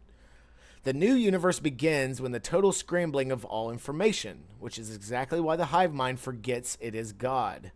Oh. Right, so like they say, the human brain realizes it's a brain is fascinating. Because, like, as far as I can understand that idea, is like the human brain's an organ. An organ is not supposed to realize and call itself a name. But the brain does. The brain realizes what it is. It is not we are not the brain, but the brain is a part of us. And it realizes that, hence why we gave it a name. Does that make any sense? It's weird. We won't go over that. Think of a Rubik's Cube. When you solve the cube, you have optimized the information. Then to play the game again, you have to scramble the cube again and start over. The universe is no different. I mentioned as above, so below, which is a fractal term. It's also a Gnostic term. It's also an Illuminist term, as above, so below. Everything in the micro is the same as everything in the macro. If you look at a solar system far away, it almost looks like something you'd see under a fucking microscope. It's, crazy shit. Let's see. Think of a genius on his deathbed, someone like Leibniz. At the end of his life, Leibniz had the best connected brain there ever has been. Okay. Compare that with his brain at birth, a scrambled brain, so to speak, desperately forming connections. The Big Bang is where the universe is born, when it starts making its connections. The Big Bang is the maximum scrambling of information. From then on, the universe is pursuing the optimization of information. It is calculating its optimal absolute state, and it always delivers. An information universe has a meaning, a teleology, a point. It has all the properties that scientific materialism emphatically denies the universe has. Science is basically an entropic vision of reality opposed to information. Oh, that's true. Only minds inherently deal with information. Minds are information receivers, processors, and transmitters. Science opposes the mind and so opposes information. Science opposes active, motivated mind and supports instead passive, dead matter. Everything that is wrong with science is present in that one sentence. See the way he talks? This is not a stupid person. He has a vocabulary. No, whoever this person is, I feel like they're a professor. I don't know. An information universe has a simple structure of form and content, syntax and semantics, the means to deliver an experience and also the experience itself. An information universe is made of information carriers and the information they carry. What could be simpler than that? The universal carrier of information is the sinusoidal... what is that? Sinusoidal wave. Was that like the cosine wave? Hold on. Yeah, it's the cosine. That's what I fucking say. Damn, I'm as smart as this guy. Yeah, well, that's true. I do agree with you, Nessie. And usually I'm against that too, but I don't... Yeah, I know. I feel you. And I agree with you. And he's very convincing, and I don't know if that's a good thing either. So the universal carrier information is like the cosine, and I say like ups and downs. The ontological mathematical universe is a universe of nothing but cosine waves. What can be more universal, beautiful, elegant, economic, comprehensive, and simple? Illuminati spelled backwards looks like Illuminati. For some reason, Nirvana smells like Team Spirit is here. There has to be a reason for that. Well, so when he talks as if he is talking from infallible truth, which, again, could be a problem. But if he actually knows infallible truth, we must be modest enough to concede to the truth. And, yes, one can disagree with, let's say there's an actual truth. Like, let's say the sun burns. Let's say no one can debate that. The sun burns, okay? But what if someone can believe the sun doesn't burn? Again, if you're an agnostic, you've never been to the sun. Yes, when the sun's out, you get warmer. That could be evidence, but you never touched the sun. You don't know if the sun burns or not. But to be modest with knowledge, you must sometimes concede your reality for truth, because your reality may not be reality. Probably not a good thing based on what you've told me, unless it only applies to what you believe. Right, so all I'm saying here is if this guy knows the truth of things, then he's going to speak like that. Because with me, I don't know some things, which is why I say I think or my opinion. But maybe I don't know the truth. Maybe other people do, and they are more than welcome. I am more than welcome to allow them to talk in this manner and be okay with it. But, it's probably not the best way to describe something. It's probably not the best way to talk about something to someone else, because you're just creating antagonism a little bit. Now, obviously, the way this guy writes is kind of antagonistic. But again, he didn't always write like this. You can tell, like, if you read this website over the years, you could tell he went from being hopeful to being antagonistic. It happens. Whether you're right or wrong. Yeah, and again, I don't want to tie in a high vocabulary with a high IQ. I mean, it might go hand in hand, but the way this guy talks, I feel like he is like a mathematics professor or something. He knows some shit. Because my question would be, what are his credentials? Right, yeah, exactly. And that's something we like to find in CTO. We don't like to just read sources. We like to know where these sources come from. Now, again, if this guy is part of an actual secret society that wants to help trickle out information, he's not going to give his sources, which is, again, is a detriment for us because we can't necessarily 100% believe this guy. But I don't ever want us to read any of these sources so we 100% believe anything. As I said in the intro over and over again, it's not necessarily about the right answers. It's about the right questions. I feel like if you ask the right question, if you ask a question in the right way, you will give yourself the answer in the question you are asking. Rhetorical questions, I feel like, will wake up your mind more than someone telling you an answer to a question. A question you can answer yourself, I feel like, can possibly give you more insights than getting an answer from someone else. And I feel like that's what this website does, or at least what he writes about. He writes about these things that you don't have to believe, but I feel like if you think about them, they'll start to make more sense. Maybe it's propaganda or indoctrination. I don't know. I don't think so. Again, I wouldn't be reading this site if I thought it was bullshit, and if I did, I would tell you I think this is bullshit. But compared to the other sites, I don't know. And here's another thing, too. Maybe I'm biased. When I see a site that looks like it's from 1997 and it's mostly text, I'll believe it. I'll believe it more over than a site that has all these visuals and ads and shit. You know what I mean? Because they love to paint the lie. They love to paint lies as the truth to make them pretty. It's marketing, baby. It's branding. I'm only challenging it because of what you taught me. No, it's fine. The way he writes is too easy believe in the way. No, he's definitely biased. You can tell he's biased. Whether he's biased because of the truth or whether he's biased because he's trying. See, that's the thing too. Like with me, I don't use honey very often. I'm a very vinegary sort of guy. And I think you can more often than not believe someone who's a cynic more so than someone who's like, oh. You know what I mean? I'm not, I don't know. Again, I'm biased with that too. But I feel like someone who's a cynic, they've been through ups and downs. They've seen good and bad. So they may have a wider perspective on something than someone who's just seen good. And they're like, oh, my life is perfect. Everything's so good. You know what I mean?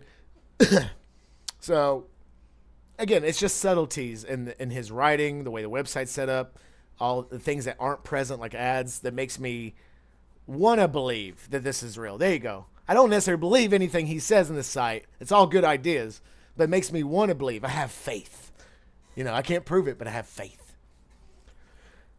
He says there are 3 very simple choices concerning what existence actually is. All right, let's see. Let's see if we've thought about these things before. I don't know if they're anything great or not, but let's see. Existence is fundamentally matter, as science says.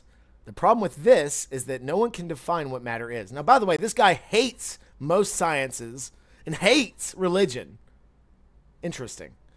The problem with this is that no one can define what matter is, and there was no matter prior to the Big Bang, supposedly. So it's impossible for matter to be the eternal and necessary substance of existence which obeys the fundamental law of energy. That it can neither be created, all the energy that exists has always existed, nor destroyed, none of the energy that has always existed can never be removed from existence, only expressed in different ways. Energy as eternal and necessary being, the primary order to which basis mind belongs to, can be expressed through temporal and contingent becoming, the secondary derived order to which matter belongs. Now, it's also funny, and we're going to get into this here soon when we're going out into our last half of the show. I have in my hands an actual Freemasons hand guide, which only Freemasons are supposed to have. I am not a Freemason. I could have been. I opted out twice. But the way he talks, the kind of like, I don't feel it's cryptic, but it may sound a little weird. The way he talks sounds like the way these people fucking talk. And I'll prove it. So again, it makes me feel like he's talking from a perspective of someone who's read a lot of books based on their ideals. And, you know, that's what their mind is made of. And is surrounded by people that talk like this. Mind, and they use the word mind for like just mental being, not necessarily your mind, but like the hive mind, God. Mind as primary can express itself materially. So the mind as primarily can express itself materially. We've talked about that, how like you have an idea, right? Let's say the wheel's never been invented and you think of the wheel. Now, most people think, well, that's just thinking. And then you make the wheel. Oh, he made the wheel because he thought about it. But think about that. Think about the reality of having an idea in your head that's a visual thing. And then you make it with your hands. Like buildings, computers, cars. That's fascinating to me. Name another creature that does that other than fucking beavers and ants and bees. And they almost do it instinctually. It's not like an imagination thing. I've never seen a beehive really look that different from other beehives. I've never seen a spider web really look that different from other spider webs. And if it does look different, it's because certain spiders make different webs. It's not like an individual spider went out there and said, I want to create a hexagonal web today. That sounds good. No, us humans, almost like a godlike gift where we can think of something just in our minds and make it into reality, into material reality. That's a godlike power. Is it not? And I think we take it for granted. I think we definitely take it for granted. It's just such a normal thing that we see it as normal. But when a cat sees you putting an engine in a car, what the fuck do you think that cat's not thinking, oh, that's a good idea, putting that engine in that car. That's a better engine. You know what I mean? I don't know. I'm not trying to make animals seem like they're low grade species, low grade things, but humans are insanely fascinating, and we take ourselves for granted way too often, I think. All right, let's see what else has to say. Blah, blah, blah. Matter as secondary cannot express itself mentally, contrary to the claims of scientific materialism. Matter is what empiricists place their faith in. So he talks about how scientists are all obsessed with empirical matter, which reminds me of a certain friend. It is a wholly misplaced and irrational faith, practically deranged. Talking about science. He says science is a type of faith. It takes our essence, our mind, and denies that it actually exists, and instead reduces us nothing but to a bizarre collection of dead, mindless atoms, from which life and mind supposedly emerge. This stands as one of the most insane claims ever made. Rather than explain what the mind is, science fails to explain what matter is. And since it cannot define matter, it is clueless about what the mind is. Yeah, it says matter is just deadless atoms, just like atoms with no instincts and just floating there. All right, so there's 3 simple choices concerning what existence actually is, according to this guy. So he's saying the first one has to do with the scientific perspective of what existence is. Let's see what number 2 is. Existence is fun. So this is probably the more religious or the more like hippie type of perspective, where everything is one, but which is a half truth. Existence is fundamentally non-matter, but its ontology and definition can never be known. This is where faith and mysticism entered the picture. People talk of God being fundamental, but cannot say what God is made of and cannot define God in any objective knowledge-based terms. People say that non-duality is fundamental, but cannot say what non-duality is made up of and cannot define what non-duality is in any objective knowledge-based terms. People say that bare awareness is fundamental, but cannot say what bare awareness is made of and cannot define bare awareness in any object. Okay, yeah, we get it. People say that the cosmic consciousness is fundamental, but again, cannot say what it is made of or say it in any objective terms. So this goes on and on and on. So that's the point I think they're making here. Let's see what the last line says. Well, fuck it. I'll just read it all. It's just one long goddamn sentence. People say that Brahm of Hinduism or the Tao of Taoism or the Dharma, Dharmakaya of Buddhism, the unmanifested and inconceivable, sorry folks, I'm having a problem talking tonight, from which Buddhas arise and to which they return after their dissolution is fundamental, but cannot say what any of these are made of, and invariably refer to them in ways signifying that they can never be known or defined, hence cannot belong to the order of knowledge and understanding, the order of reason and logic. Kant's unknowable noumenon also belongs to this category, as does most of speculative philosophy. So again, the first example is either existence is all matter, or existence is just energy and energies that can't be described, or number 3. Existence is non-matter and can be exactly defined. Okay, so a little both. We can state precisely what foundational existence is. It's ontological mathematics.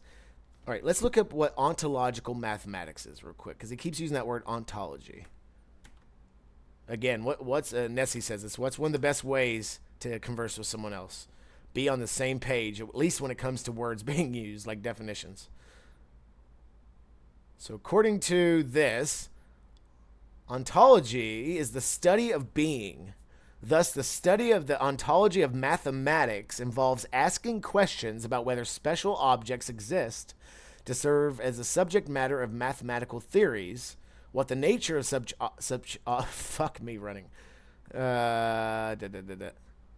So it's tied into mathematics. It's how mathematics creates reality and being. Okay.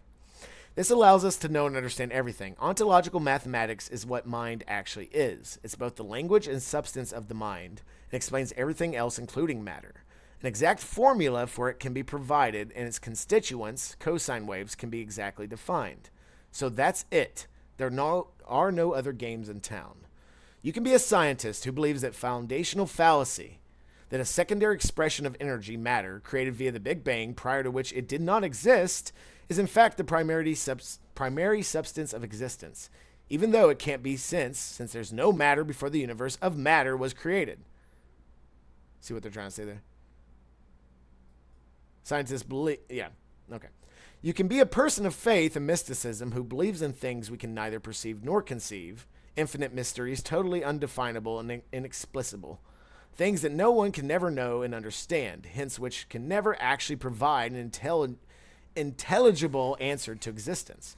Believe whatever you like. One person's total nonsense is as good as anyone else's total nonsense.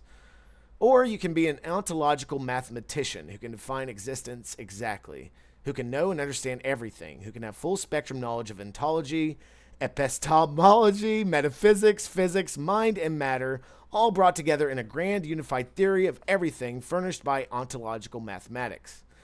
Well then, what shall your choice be? Your choice says everything about you, and especially reveals what your attitude is towards reason, logic, knowledge, and understanding. Yes, very, like, vinegar.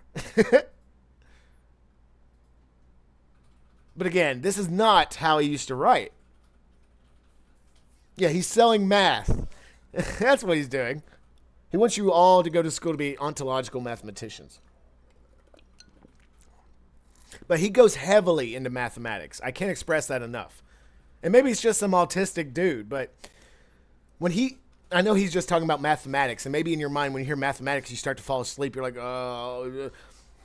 When you start hearing what he starts talking about with mathematics, it blows you away, because he's not just talking about bare bones, dead numbers. He's talking about mathematics is like the existence of life. It is life. Mathematics makes life. It's like the way he talks about it, he talks about math as if it's a spiritual thing.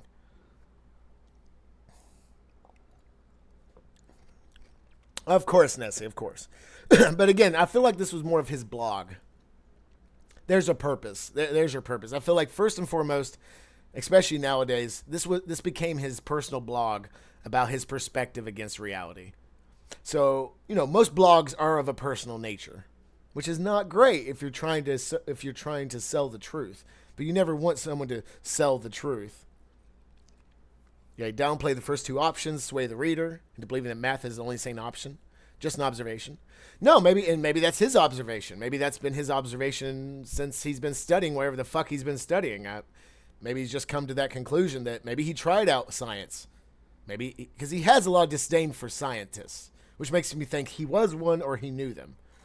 And this is a whole rabbit hole, this fucking website, like to figure out who this person is. And then he talks about religious people, makes me think like he was religious at some point.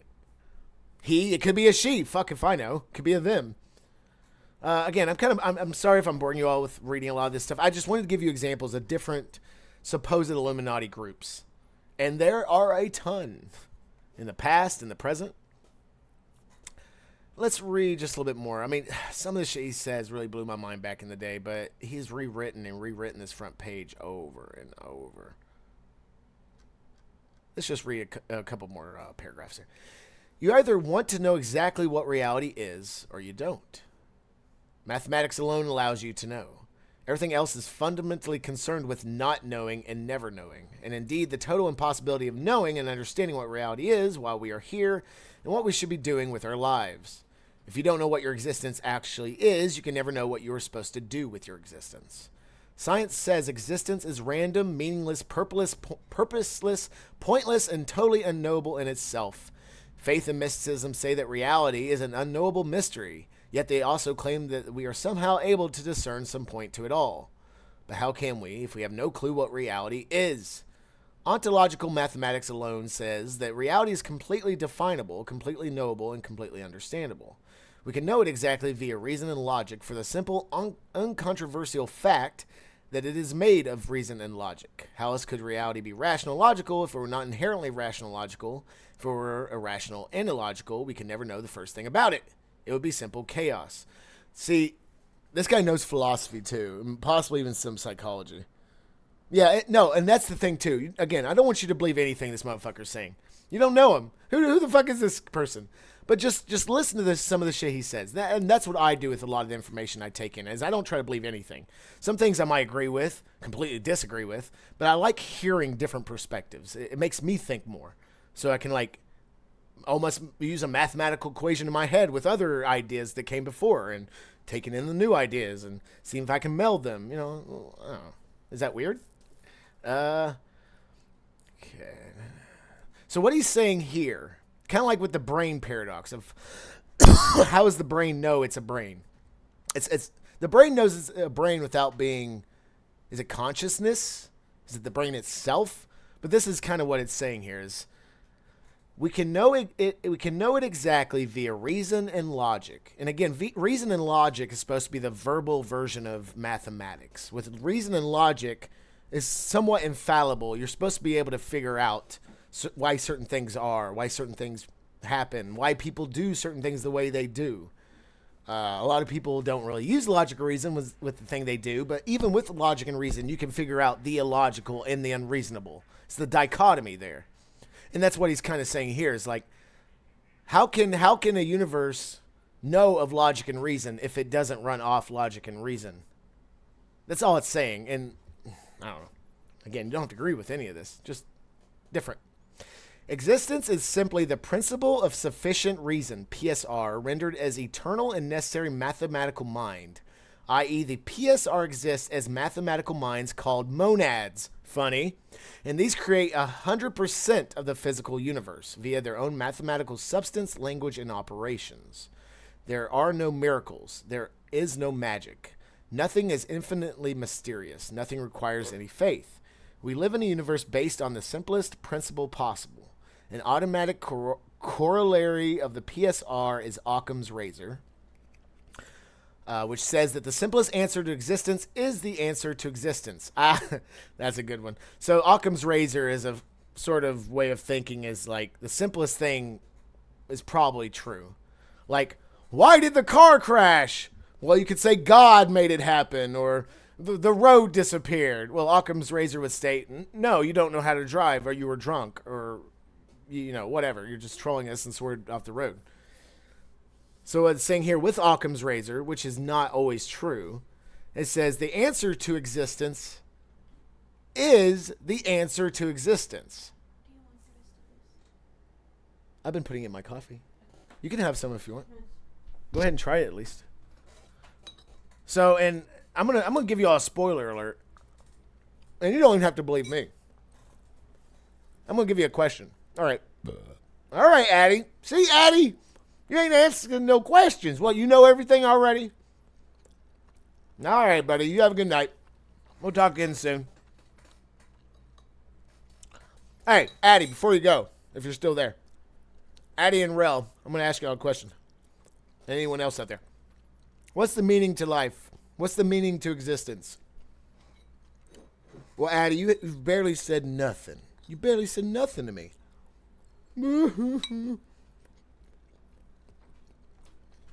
Does anyone know the meaning to existence? It's a very easy answer, actually. I think I've come to the answer. It's taken almost 40 years to figure it out. Better late than never. What's the meaning? What's the answer to existence? It's in the question. The answer's in the question. Yeah, Addy, you just got it from a nap. Nessie, I think Nessie's on the right track.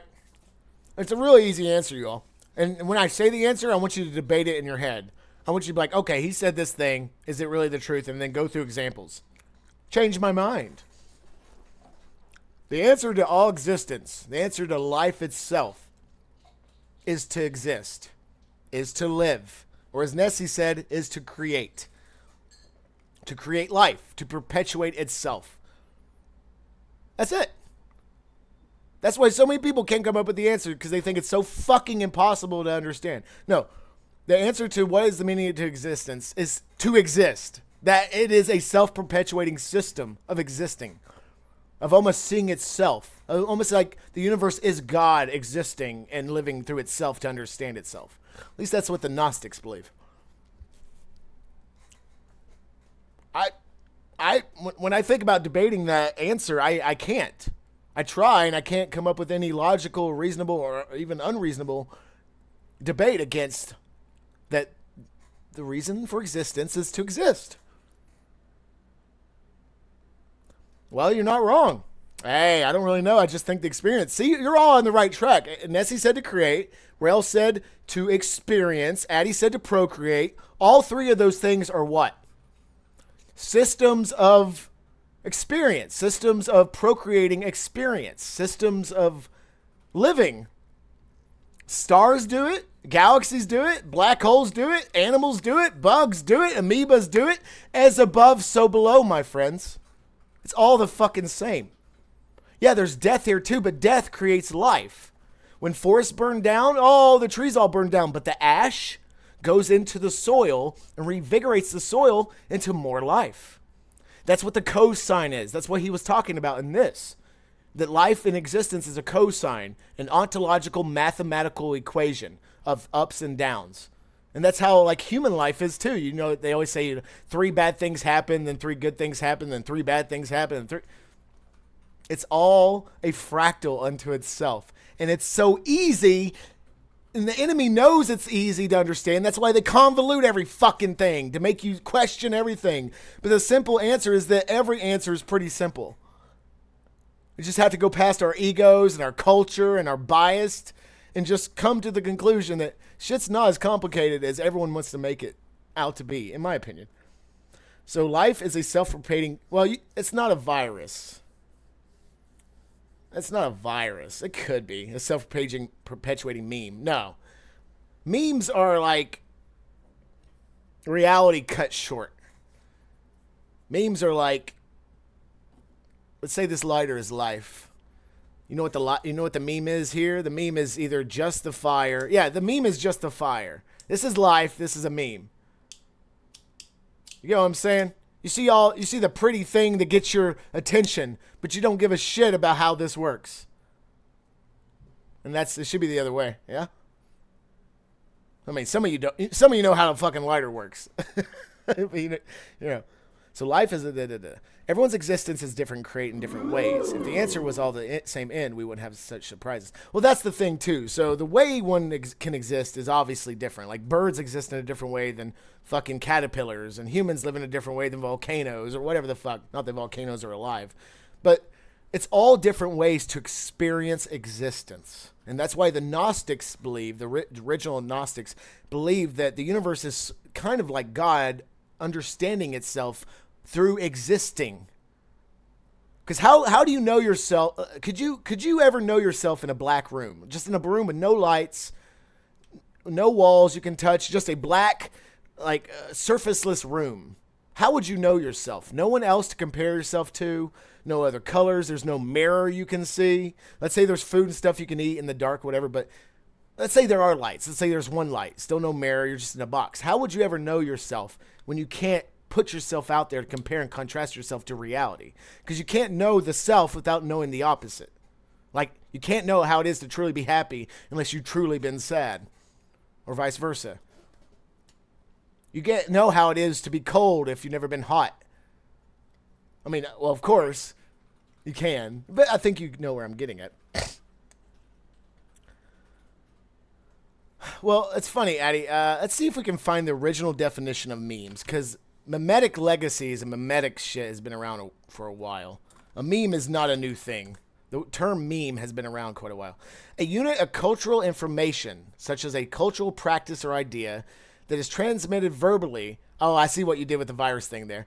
Or by repeated action from one mind to another. Yeah, it's like memes are mind viruses. If y'all didn't know. For good or bad, memes are mind viruses. Cultural viruses for the mind. A self-propagating unit of cultural evolution. Look, they even having a resemblance to the genetics, memetic genetics. It's all fucking the same, folks. It's all the same. Yeah, no, you're on the right track, Eddie. We're all on the right track here. Yep, you're right. Mimetic. Venereal diseases of the mind. Absolutely. Especially them TikTok memes. Whew. That's like gonorrhea for the soul. Thanks. Yeah, oh, that was for Addie. Yes, good job, Addie. But yeah. Yeah, to close off what we were saying is I believe, I don't know 100% true because I'm not God yet, but I do believe the answer to existence in life is to perpetuate existence in life. To gather information, as this guy's putting it, the way he perceives it is that the universe is a system of information and everything is a carrier or conveyor of information, whether through material or energy. Therefore, it's a self-perpetuating system of energy, of life, of existence. I think it's as simple as that. Spoiler alert. Now go out and exist.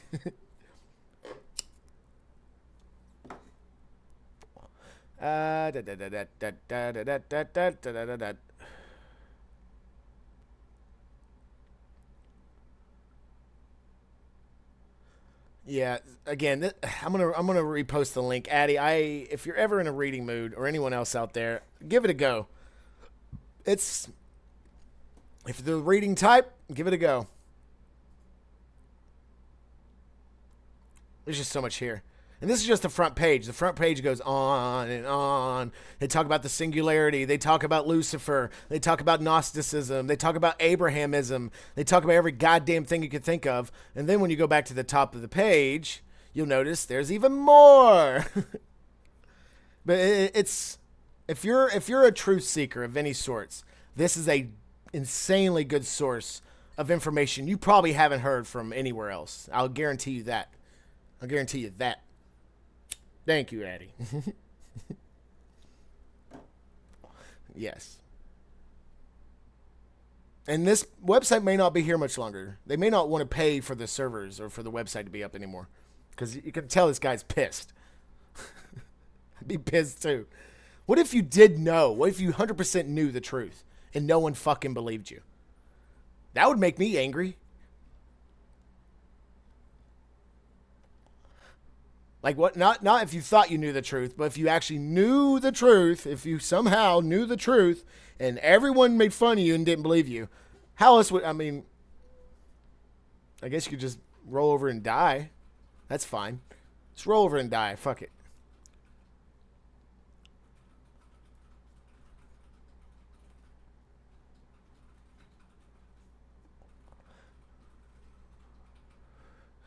All right, here's more cynicism for you. Mathematics is the best. This guy loves his math. Mathematics is the best thing that's ever happened to humanity. Without math, humans would still be living in caves a little better than animals. And that's not entirely untrue because, like, farming is mathematics, sailing is mathematics, building a building is mathematics. So I guess in that regard, everything that the mind creates physically uses mathematics to be able to happen in reality, which goes along with what he's saying. I think you would still need room to understand. You could be wrong. I don't think. No, absolutely. But I'm just saying, and in the 0.0001% chance you actually know the truth, and you know the truth. Not saying this guy does. You know what I mean? I was just saying as a hypothetical. All right, Addie. Have a good night. I will see you Thursday. I plan on streaming Thursday. I'll be there. I'll be there. You can come get me. Sadly, humanity detests mathematics and has no respect for it whatsoever. Why? Because nearly all humans are feeling types, sensing types, or mystical intuitives. Mathematics is repulsive to all these sorts of people. They are incapable of thinking mathematically, which is exactly why they are totally alienated from themselves, from the truth of existence, and from their own meaning, purpose, and point. The universe has the darkest sense of humor possible, pure black comedy. It makes me think of Chuck Palahniuk. Makes me think of all my most favorite satirical writers. George Orwell, Kurt Vonnegut, Mark Twain even. They all had some sort of cynicism in their writings.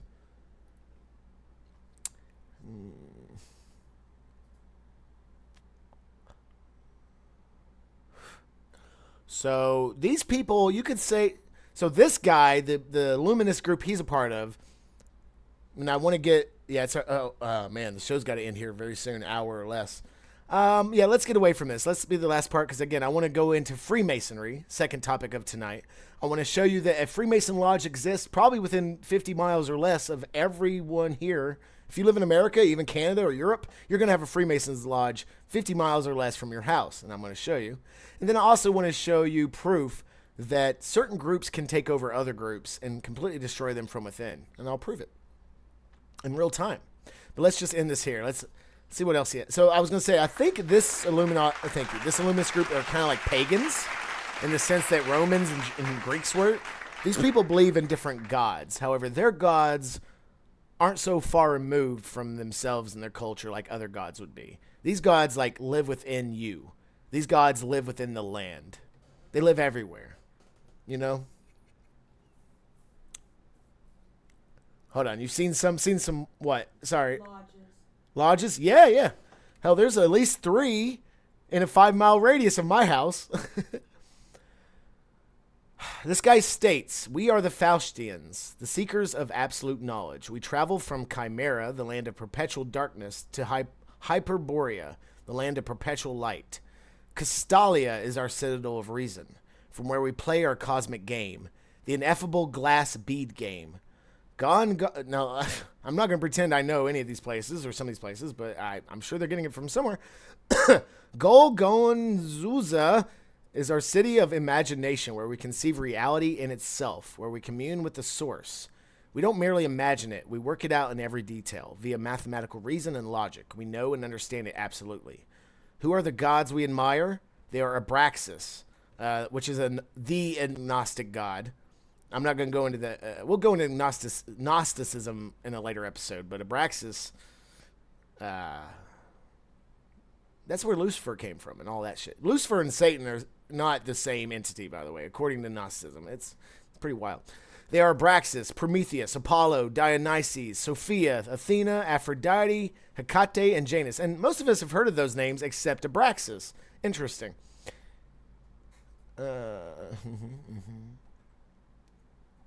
Who was Pythagoras, the first official Grand Master of the Illuminati? He was an avatar for one of our gods, Apollo. Who was King Solomon, the official founder of the Illuminati? He was the chosen consort of Sophia, the god of wisdom. He tried to... Yeah. All right. Now, I would love to read more from this site, but it's out there. It's definitely out there. But okay, let's move on. Let's move on from the Illuminati and the Freemasons. And the reason I wanted to, again, put both these organizations or subjects into the same episode is they both have similarities. They're both connected, yet they're not connected. Okay? So, let's look at what Freemasonry is. Freemasonry is not a secret society. It used to be, kind of, a long time ago. But it is a society of philanthropists. At least that's what they call themselves. Influential philanthropists. If you have money and you donate or you go make vaccines for people in Africa or wherever the fuck these people do or claim they do, you could be a Mason. Hell, like I said, I was invited to Freemasonry when I was a fucking nobody. I just knew someone who was a Freemason. He had a Freemason ring and everything. He brought his Freemason Bible with him to work at GameStop. He worked at fucking GameStop while he was in college. And now he's a bigwig somewhere, of course. Because if you're a Freemason, you're going to get some privileges. You want to talk about privilege? If you're part of one of these fraternities or something, you're going to get privilege. A lot of our presidents were from a fraternity called the Skull and Bones from Yale. That ain't a coincidence. Summary. Yes, let's see a summary. A summary of the Illuminati, in my opinion, is that there are multiple, and have been multiple sects of the overarching term, the Illuminati. I believe, from what I've seen, what I've experienced, is that the Illuminati that we all know of in the normal mainstream kind of thing is a faux secret society made to make you think it's a joke. Because when most people talk about the Illuminati, they don't take it serious. They think it's a fucking joke, and that's the whole point. They want you to think, usually when the enemy doesn't like something, they won't, and they know they can't completely destroy it, like an idea. Or a doctrine of ideas. Instead of destroying it, they'll subvert it, make it their own, and then desensitize you to it. Think about that for a lot of fucking things. I believe there were a true Illuminists. Of course, there was the Bavarians. There was the Spanish. Supposedly, there were Greek Illuminists. And Illuminism, at its core, is literally about knowing that you are God. You are not a son of God, a project of God, product of God, experiment of God. You are God. And you can achieve God-like status in life. You don't have to die to become God-like or divine. Which can go one of two ways, of course. But yeah, that's what the Illuminati is supposed to be about. There's, like I said, different sects with slightly different ideals, but as far as it goes, it's supposed to be a group of influential people that are smarter than you. Whether it's the real Illuminati, the fake ones, or whatever. It's supposed to be some people who apparently know more than you do about life itself and has secrets of said ideas. To be a 33-degree Freemason is a huge ordeal. That's the highest degree you can be, at least out in public eye. There might be more. But apparently you learn some wild shit as a 33-degree Freemason. That is stated. That you learn secrets that you are not allowed to tell. And if you tell it, you're killed. Simple as that. You aren't fucking kicked out of the lodge. You aren't for like a month. You aren't dogged with phone calls. You get killed. Because it's like an NDA. Sign an NDA, basically. I will not talk about this shit.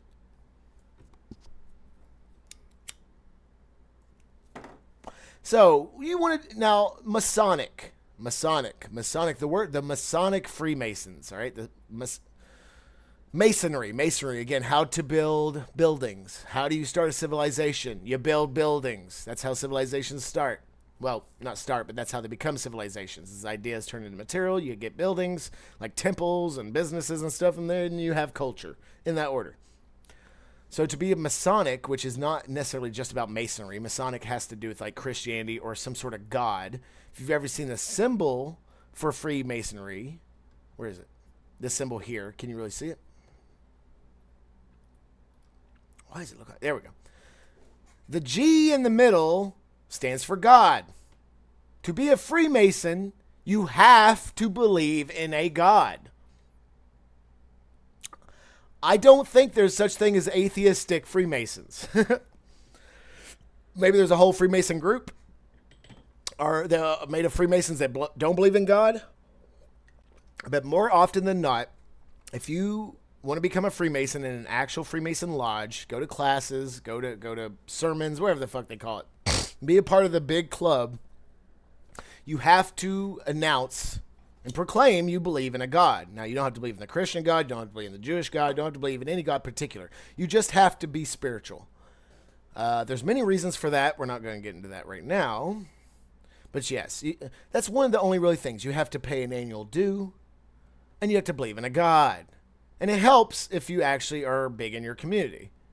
They'll actually look for you. They'll come to you, by the way. You can go to a lodge and try and sign up, but they're going to turn you away more often than not. They'll come to you. Now, that's a little weird. That's like some Men in Black sort of shit to me. But that's what they do. They come to you. I didn't go to my friend saying, can I be part of the Freemasons, even though I knew about it. He came to me. Would you like to join my lodge? What do I have to do? We're going to come over you while you're sitting in a casket. Nah, I think I won't do that. Now, that's a Skull and Bones thing. That's not a Freemason thing. But let's see. Who are we? Who are they? Yeah, it's a thing, Nessie. It's definitely a thing. 1919 photo of some of the people. Can barely fucking see anything. They're all in suits. They're all white men in suits. There you go. Probably of German descent. No, Mount Pinson Lodge number 495 in Alabama in 1919.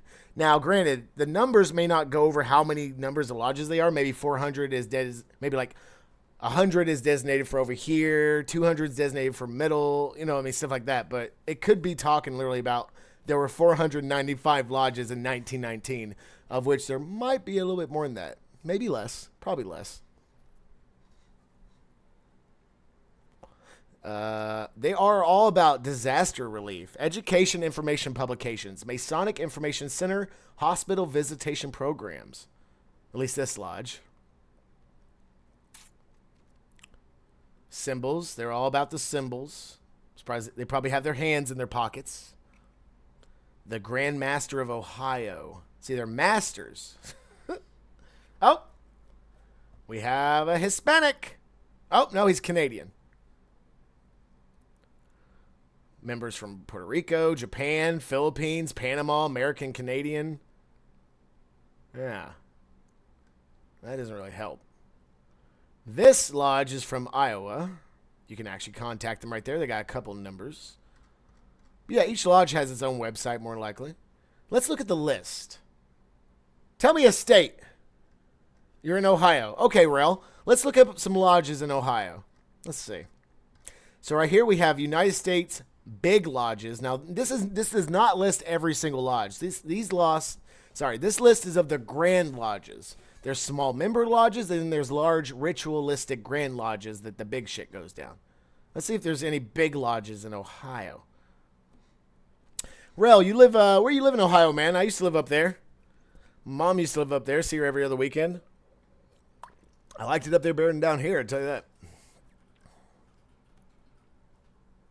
And you don't have to tell me where you live. Yeah, Kettering. Around Kettering was my stomping grounds. Yellow Springs, used to go up there. You know, around the Dayton area. And then, of course, there's Louisville. Or not Louisville, Cincinnati.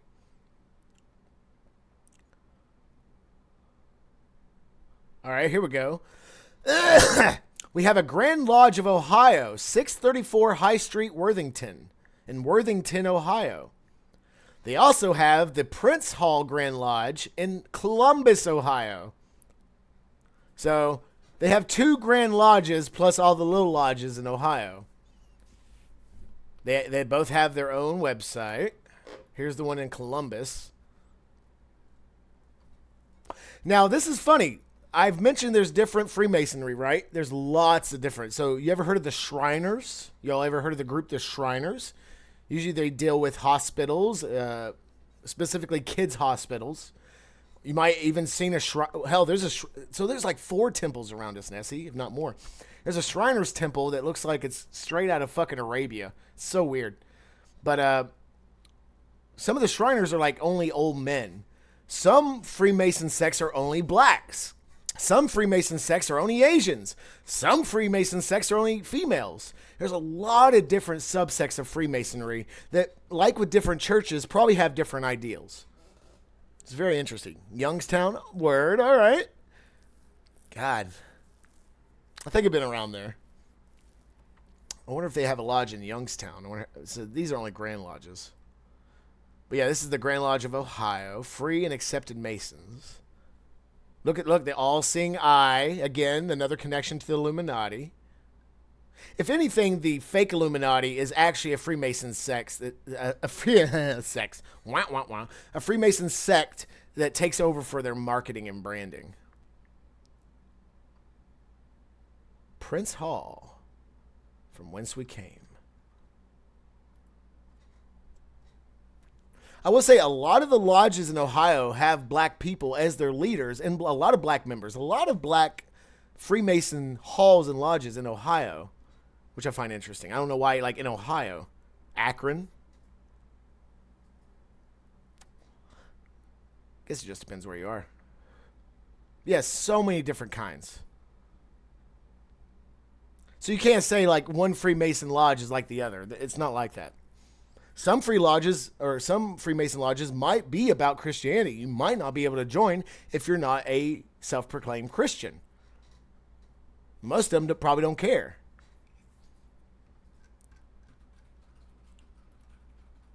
Another lodge in Minneapolis from 1858.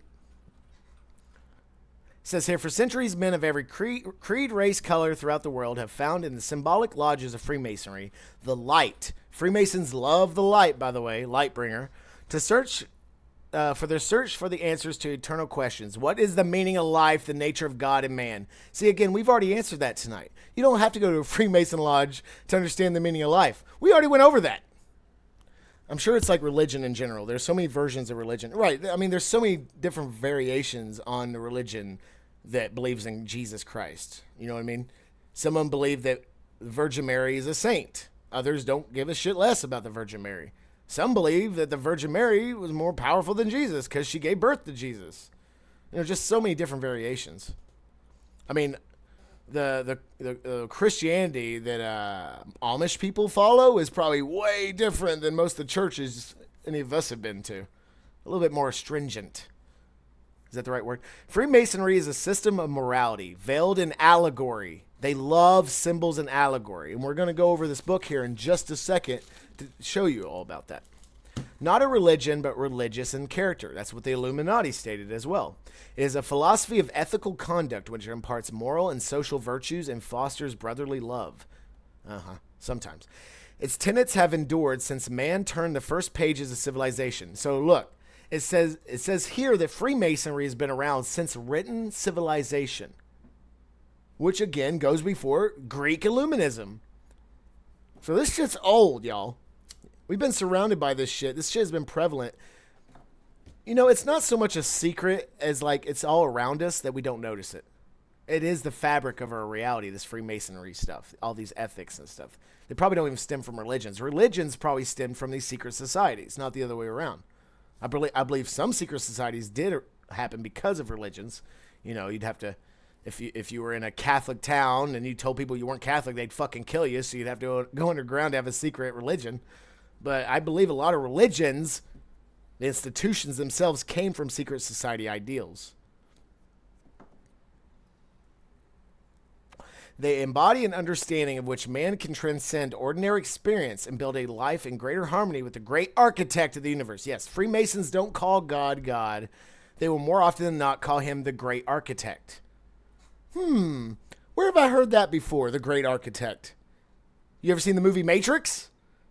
Is it Matrix 2 or 3? You meet the grand architect of the Matrix. I think they even call him the great architect. He's the white dude. He's the KFC motherfucker in the chair with the pen surrounded by monitors. He's the great architect. I'm just saying. The Matrix movie was a Freemason movie. Most movies are Freemason Illuminati movies. I'm just saying. Oh, ooh. Yeah. Look, they got meetings in these giant fucking red... Look at that. That's like from the movie Eyes Wide Shut. Look at that. The checkered board, black and white, very important. It's a dichotomy, symbolism for a dichotomy, good and evil, light and darkness. If you notice, they have two different globes here. They love that sort of symbology, like the Twin Towers. Well, Masons had to build the towers, right? Well, they built them like that for a reason, and they also crumbled them like that for a reason. It was a ritual. Anyway, of course, the G... God up here. God is always above watching them.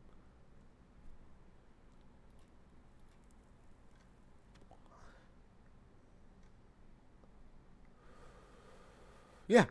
So Freemasonry is real. You can join the Illuminati. You can join the Freemasons. Whether or not either of them are actually going to give you real information or just lie to you is a whole other fucking subject. And look, here's the other in Africa. So this lists all the Grand Lodges of the world, if not most in the world. We've got African lodges, the Americas, Asian lodges, Canadian lodges, European lodges, Middle Eastern lodges, ocean. Oh my, it's everywhere. Freemasonry is everywhere. Anywhere where civilization will be, Freemasonry will be. That's why our forefathers were Freemasons. They helped build the country, literally and physically and mentally and all that shit. Yeah. So there's that. So I want to go over two more things tonight. I want to talk about what's in this book here and show you some things. And then I want to give an example, because I've brought this up over and over again. I want to show you an actual example of a group of people, specifically a group online, that were taken over by the enemy. And you can specifically tell because their whole purpose in what's that Latin? What are the Latin words for operandi, motum operandus, or whatever the fuck it's called? Their whole purpose of being changed, and you can definitely tell. But before that, yeah, let's look over this book, shall we? So this book here, again, very innocuous looking book. If you saw this book in a library, you'd probably overlook it.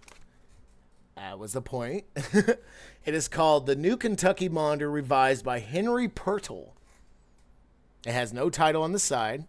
So again, if you saw this in the library between two books, unless you were the kind to look for books that didn't have titles on the side, probably overlook it.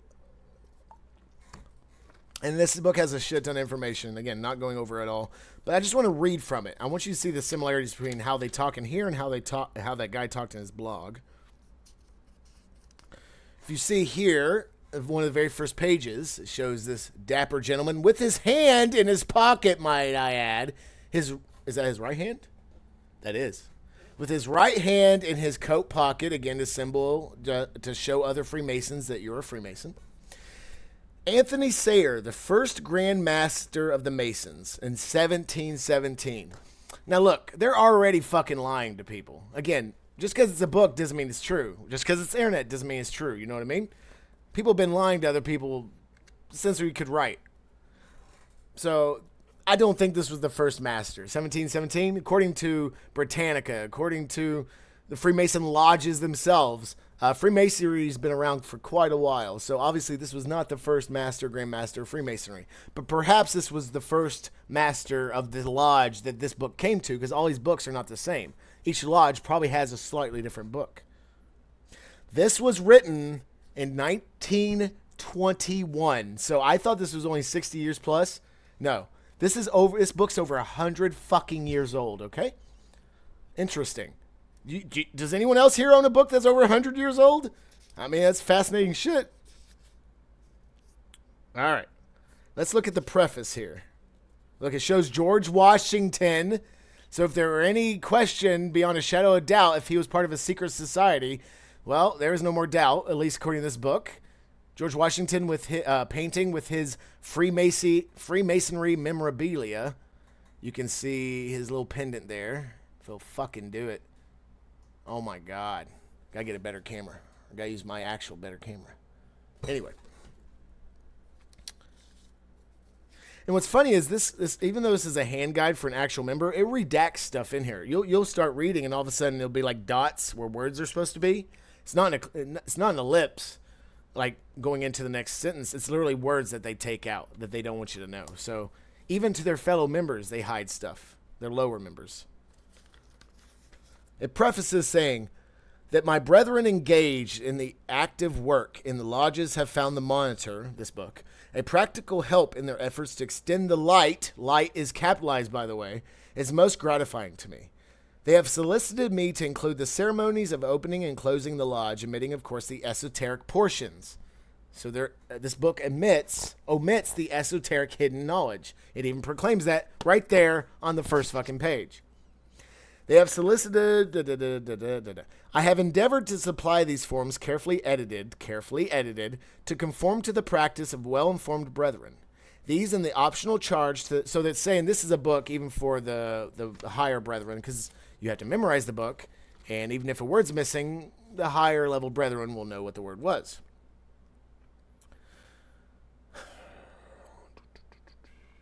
These and the optional charge to the master and the installation ceremonies are the only changes in the Monitor. So the installation ceremonies, how you become a member, have been redacted and or edited. Because, again, they do some perverted shit sometimes. Like, come on, you! I'm not making it up. That's something Bobo would make up. I can't make that shit up. In offering this Monitor to the brethren, an endeavor has been made merely to edit and arrange widely scattered monitorial selections which have, by eminent Masons, have been deemed proper additional or alternative explanations of some of our rites, symbols, or ceremonies. Many have been authoritatively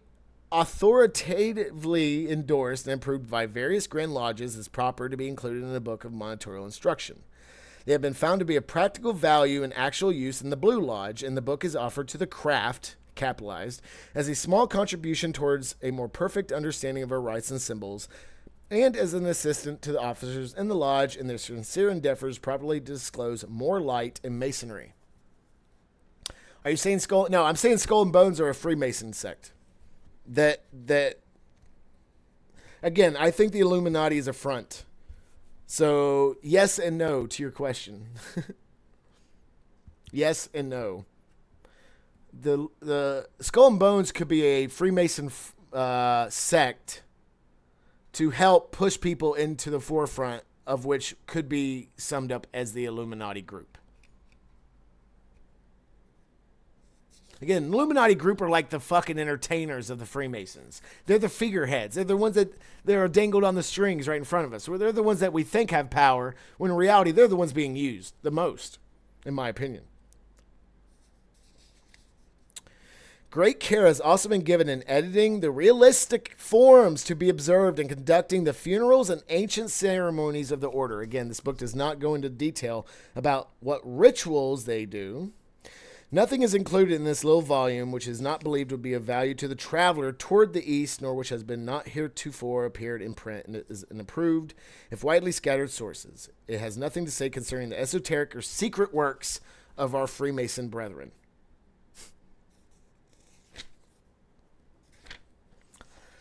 Okay, let's see if I can find some tidbits here. So here's an entered apprentice. This is what you're asked and what you have to answer. So I'm going to take off these glasses because they're hurting my fucking ears. Oh, the puppets. Yeah, they're the puppets. Elon Musk, Trudeau, Bush, Trump even. All these fuckers you see that get the limelight, they're the actual puppets. They're not the ones in power. If you think Obama or Trump actually made any change in America, you're wrong. I like some of the shit Trump was saying. Sorry to say that in front of you all, but if you actually listen to what he was saying, you'd be like, all right. But I also know he was an actor. What did Shakespeare say? Or who said what? We're all actors on a stage, the world stage. Yeah, in one form or another. If we're all living in a simulation fake reality, then we're an actor too. We're puppets too. But these figureheads, they're the real puppets. They have no power. Well, they have some power. They have more power than you and I. But they're puppets. They're being used for a certain narrative. I don't care if it's the right, left, whatever fucking side, up, down, whatever color, creed, whatever. They're all puppets.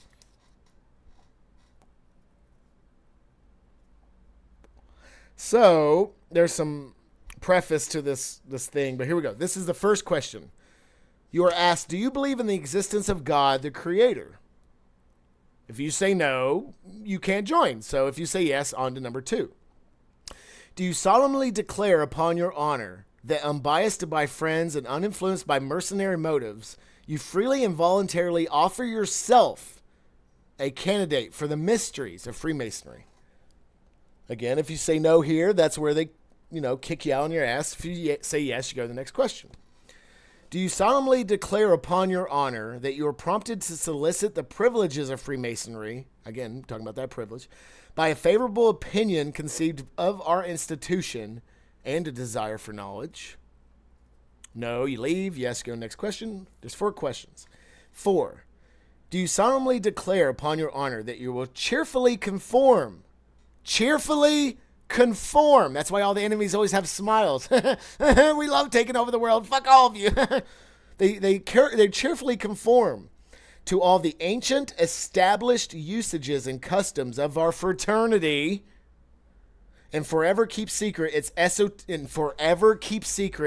our esoteric words, signs, and ceremonies. And here it shows different pictures of ritualistic things they use, like garb, the noose, a knife. They're not going to probably tell or show you in this book how to use this stuff during these rituals, but it's like a fucking ritual. It's like a goddamn satanic witch-like ritual. Not saying any of that's evil per se, but it is like an actual, what you think a ritual would be. If you say yes to all these questions, you are then told, my friend, the institution of which you are about to become a member is of no light or trifling character, but of high importance and due solemnity. Its structure is built upon the everlasting foundation of that God-given law, the brotherhood of man in the family whose father is God. See, a lot of God talk in Freemasonry. Our ancient and honorable fraternity welcomes to its doors and admits to its privileges worthy men of all creeds and every race, but insists that all men shall stand upon an exact equality and receive its instructions in a spirit of due humility, emphasizing in demeanor and conduct and ceremony and in language the helpless, groping nature of man at his birth and his need of reliance upon divine guidance through the transactions of life. What's saying there is basically, will you rise above the masses and control them? Yeah, sure. Let's do it. You will here be taught to divest your mind of all the vices and superfluidities of life. Don't be superfluid now. And the lodge into which you are now to be admitted expects you to divest yourself of all those worldly distinctions and equipments which are not in keeping with the humble and reverent attitude it is now your duty to assume as required of all who have gone this way before you. Skipping, and this is where it shows these 3 asterisks of a word they decided to edit out. In order to impress these truths more forcibly upon your mind, doctrination, it is necessary that you be now blank. In order to impress these truths more forcibly upon your mind, it is necessary that you be now blank. What do I be now? What do I be now? And you must submit to these rules. So you're going into a door. You're going through a door. Let's move on. The whole ritual thing is huge. Like, it just keeps going and going. Different people involved. All right, here you go. Let's go into symbolism, shall we? With the symbol I showed you all, with the Bible, the square, and the compass. Square and the compass, or God's eye and the compass. What do those mean? It states, and it's right here. You can see right there. You know, the tools of the Mason, that's what they are. You know, they're tools for Masonry. The 3 great lights of Masonry are the Holy Bible, funny enough, even though you can believe in a different God, the square, and the compass. The Holy Bible is given to us to be the rule and guide for our faith and practice. It is dedicated to God, being the last, best, and most inestimable gift from God to man. The square teaches us to square our actions. It is dedicated to the master and is a proper Masonic emblem of his office. The compasses are dedicated to the craft, for by a due attention to their uses, we are taught to circumscribe our desires and to keep our passions within due bonds. Oh, and funny enough, it does state, it says, my brother, in placing this specific book upon our altar during this ritual, we do not ask you to pledge your faith to any particular God or creed, but that you consider it as a symbol of the internal work of God itself, no matter God. God's eternal hope, eternal truth. And they refer to him as the great architect of the universe within their lodges.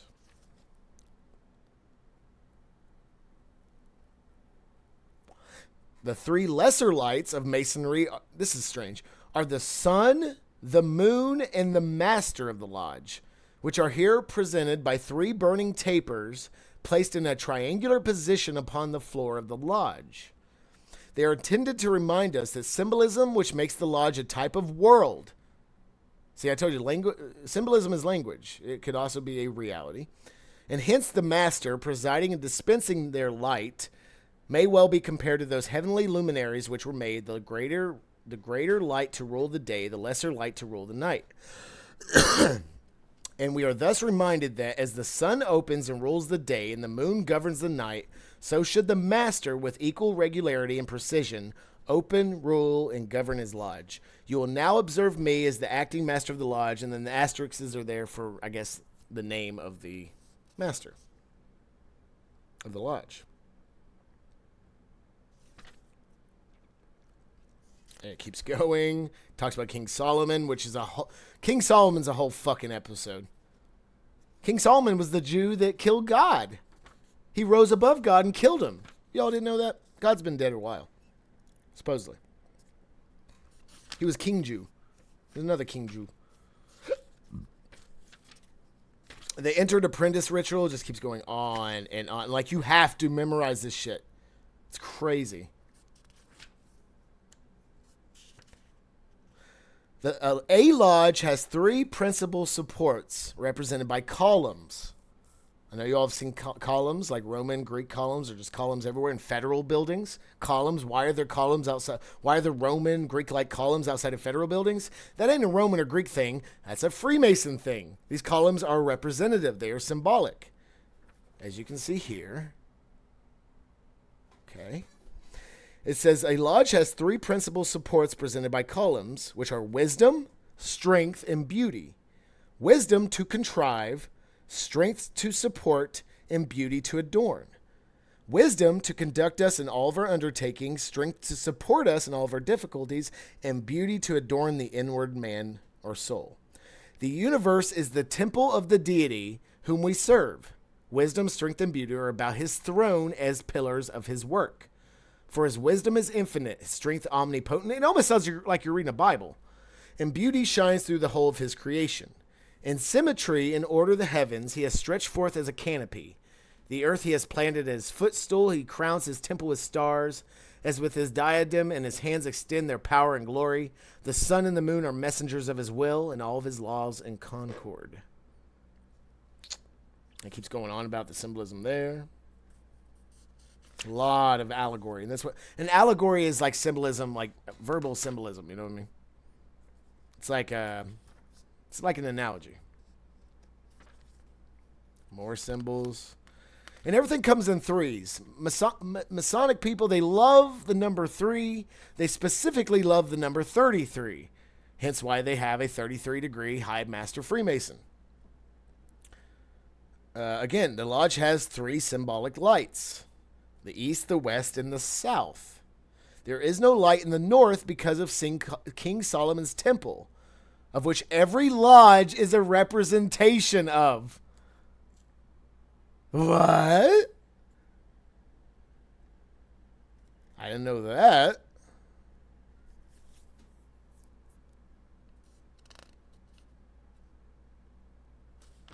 And it just keeps going on and on. And apparently all lodges are built in a certain way. A lodge is situated due east and west, so that north can be windows and stuff to represent King Solomon's temple. So you're always looking upon the first temple.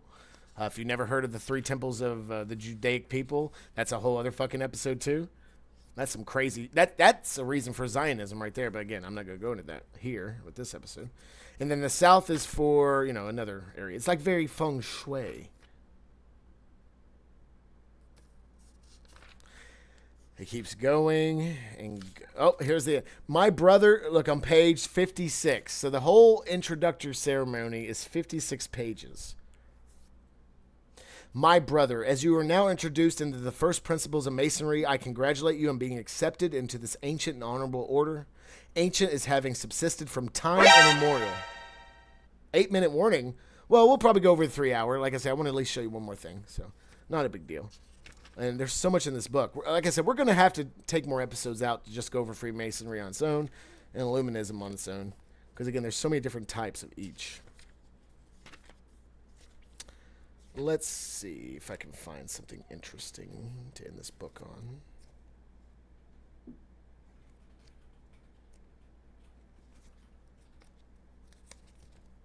You just want me to stop so we can play Tarkov, don't you? That's what it is. Yo, Goddamn, what's going on? Just wake the fuck up, man. Just wake up, man. We're about to end tonight's episode, but I think we've gone over some really interesting topics, some perspectives. Again, I've talked about Freemasons also. Not only do they put their hand in their coat to represent who they are, they also have a certain handshake. It's the thumb over, not next to the hand, the other person's hand, but it goes over the thumb. So if anyone ever shakes your hand like that, either they don't know how to shake your hand or they're a Freemason.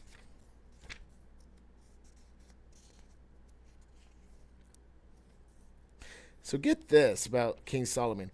King Solomon's temple supposedly was situated in the spot where Abraham was about to kill his son Isaac for God. Going back to the Abrahamistic religions again. King Solomon, that you want to talk about, Goddamn, you want to talk about a psyop? King Solomon's one giant fucking psyop. They have their own funeral services. Long section there. Ritual for a lodge of sorrow. I don't know. Oh, I guess that's coming to terms with the death. Goes into ancient ceremonies. Installation of officers. Not just members. So this is, okay. So this is a handbook. This is like a synopsis of a handbook, I think. Because it does edit and redact. But I got this from a Freemason, very high-level Freemason. I won't tell you how I got it, but I worked for him, and I got it. So, old motherfucker. But yeah, so I do have a physical handbook written from the enemy, as I call it, all the people that I'm against. So we can always go back to it to reference, to cross-reference other things we read, just to see what's similar, what's different. So thank you. Thank you for being here for these two topics tonight. I want to end tonight on how history can be changed, especially the internet. Just a quick 5 or 10 minutes. Thank you so much. Thank you. I hope you all enjoyed tonight's topics. Let's see, wasn't it? King Solomon, son of David, builder of the temple, author of 3 biblical works, and the wisest of men. Solomon looms large in Jewish tradition. Absolutely. God damn it. If the pigeon poops on anything, it means it's hers. That's how pigeons take over the world. They just shit everywhere. That's why they shit on your head. They own you. But let's sum up over the Freemason stuff. We found out, I mean, beyond a shadow of a doubt, the Freemasons are an actual group. They are a modern actual group. You can go join one today, possibly, if you've got the right contacts. If you got enough money, someone will probably come up to you. Or if you're friends with a Freemason, they'll probably ask you. So you can definitely join a Freemasonry group. Dependent on the lodge and what state you're in country, you'll probably have different masters, different types of cultures, different types of subsects of the fraternity of Freemasonry. But more often than not, the whole idea is it's like a religion or a spiritual endeavor. You're trying to understand something bigger than yourself. However, with some Freemasonry sects, it has to do with like Illuminism, where you understand that you are a part of God, you are a God in some terms, and you can become God and rise above it. Rise into nirvana, as it were. Scientology is probably another Freemason sect. Absolutely. All these things are intertwined, especially nowadays. We're so much farther into the future where everything's kind of just melted into one another. Even secret societies. I think we'd all be surprised how many secret societies were actually around. They're secret. Legends of Solomon's ability to control demons, create gold out of other materials, improve. Yeah, exactly. He had like magical powers. Occultism. Yeah. Kind of like Jesus. He was another Christ head, or some suggest. Yep, he said the name. So I guess the takeaway from tonight's two topics is that there are groups of influential people out there. And whether or not you believe in them or not, they believe in you. They know you exist, whether or not you deny or accept their existence. And they have power. They have influence. They have ideas. Again, as I've said before, a lot of the elites, they have very strong ideals that far surpass us when it comes into fervor and enacting those ideals on the world. Like some of us, like a lot of the leftists, like to try to enact their reality into everyone else. But that's child's play compared to what the actual people in charge do to us. Like, we do live in a simulation. This shit, it's a simulation over reality. There's the physical reality, but all the culture and mentality and everything we do and think is fake, in a sense. That'd be a whole other episode as well. But again, to take away from this stuff, there are big groups of people that you can actually join, whether they're fake or not, that could provide you with privileges and opportunities.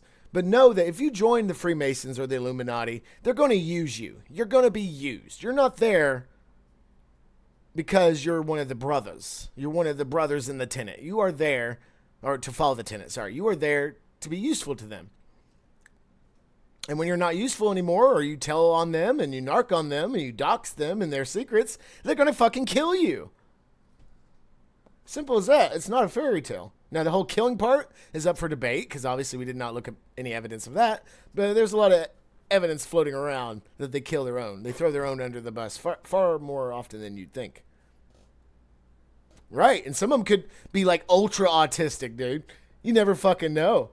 And if they're ultra autistic, they're gonna completely be for their ideals. Nothing will change their fucking mind. And that's what's scary, right? It's not necessarily these people and their crazy ideas. It's that they are going to force their ideas on you, whether you like it or not, because you are cattle to these people. You are the masses. You are the unwashed masses, as they say. They don't care about you. They care about what they think the world should be.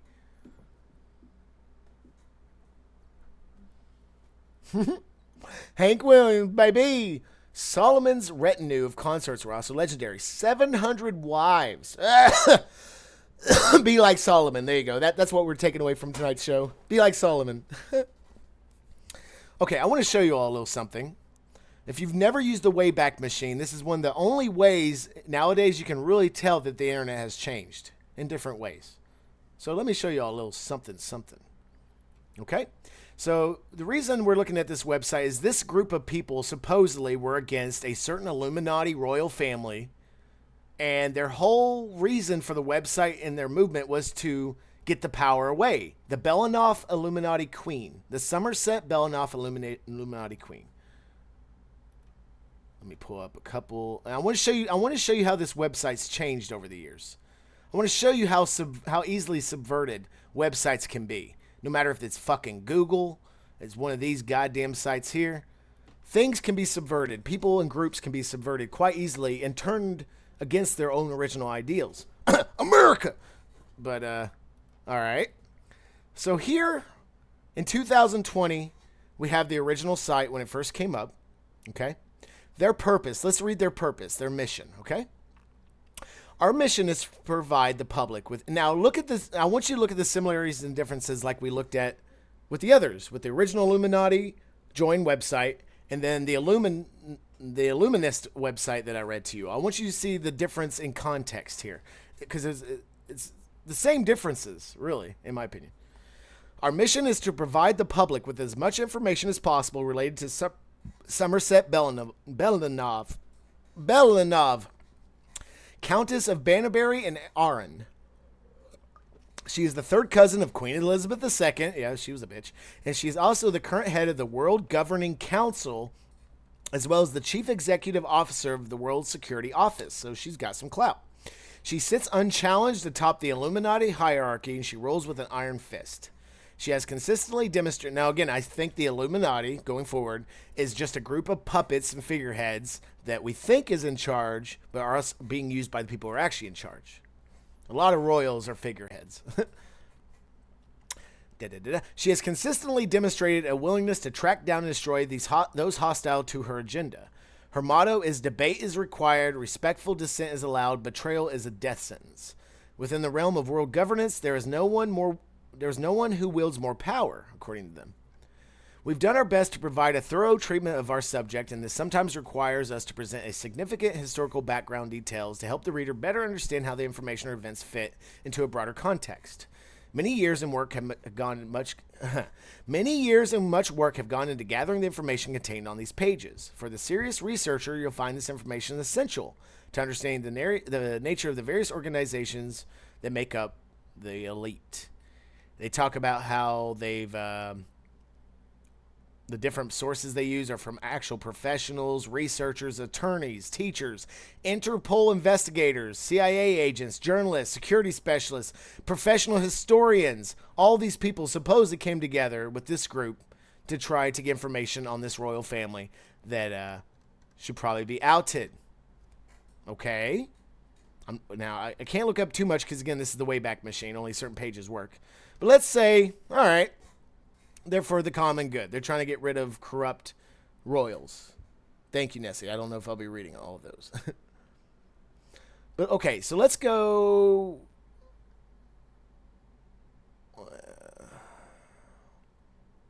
Let's go a little bit more in the future. So up until 2022, in about... Actually, the end of 2021, beginning of... In about the spring of 2023? What year is this? Okay, so this was a year or two later. Same site, but now we have a bold red font. Let's see what they have to say. We are the new Shadow Watchers. Interesting. Bring down the Belanov dictatorship. Okay, they're still got the same purpose here. Updated on June 2021. Across this site, updates are in red to indicate new information. Okay. We are pleased to announce a new generation of leadership. You never want to hear that at Shadow Watchers. While we thank our predecessors for their years of research and effort and the information they imparted, it's time for a new direction. Okay. The time for moderation is over. We must make the hard choices and do the hard work if we expect real change. We wish our predecessors all the best in their retirement. We promise. You know what this reminds me of? Project fucking Veritas, for those that know about it. Let's continue. We will carry the torch, both literally and physically, to the heart of the beast at our Luxembourg headquarters, if necessary. We'll be in the streets of London, Brussels, Luxembourg, Moscow, and Washington, D.C., and at her Park Avenue apartment in New York. Effective immediately, we announce our intention to do whatever is necessary to ensure Somerset Belanov is held accountable for her crimes against humanity. So if you notice, it went from information gathering and giving, that was their purpose, to impart information. And now it's slightly going towards more radical means. Like, we are going to physically carry torches to these places and do whatever is necessary to ensure that she's held accountable. All right, I'm all for that, but as you can tell, it's kind of slightly going a different direction. The new Shadow Watchers have new powerful allies. New leaders, new powerful allies. They're kind of telling on themselves, are they not? And we will be an unstoppable force in the battle against elite privilege and sadistic gluttony. Just as people across the world are demanding social justice and racial equality, of which the original said nothing about race or social justice, we are demanding that officials take action and bring Belanov and her gang to justice. Interesting. We emphasize we are not opposed to the idea of global governing councils. Are you fucking shitting me? We are opposed to the perversion of power seen under the iron fist of certain peoples. All right, let's look at their purpose now. It's been shortened. It's been more precise. Our mission is to nothing less than the removal of Belanov and her co-criminals from the post at Wetton and see them prosecuted for the crimes they have committed. The end of corruption and a new society based on social justice is only possible when the old guard tyrannical powers are brought down. And then it talks about George Floyd. I don't know why. I think you'll see why in just a second. Yeah. No, Nessie, it's getting that way. It's in the middle now. Now let's see what the site says. Now look at this. This is what I'm talking about. This is the scrubbing of internet history. This is the taking over and subversion of groups from one idea to another.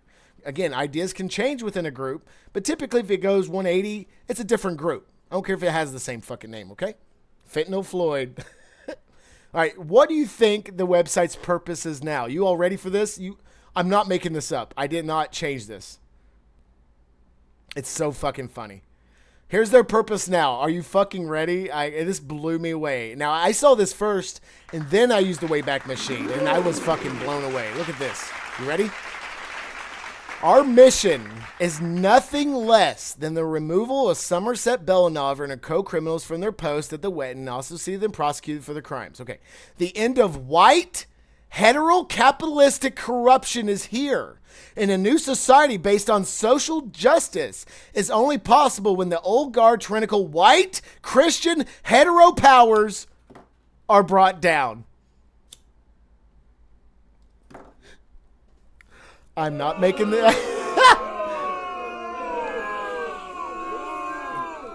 I guess there's no white people, no hetero white people in the group anymore. They kicked them all out. So if you go back into this, it does say this. Get this.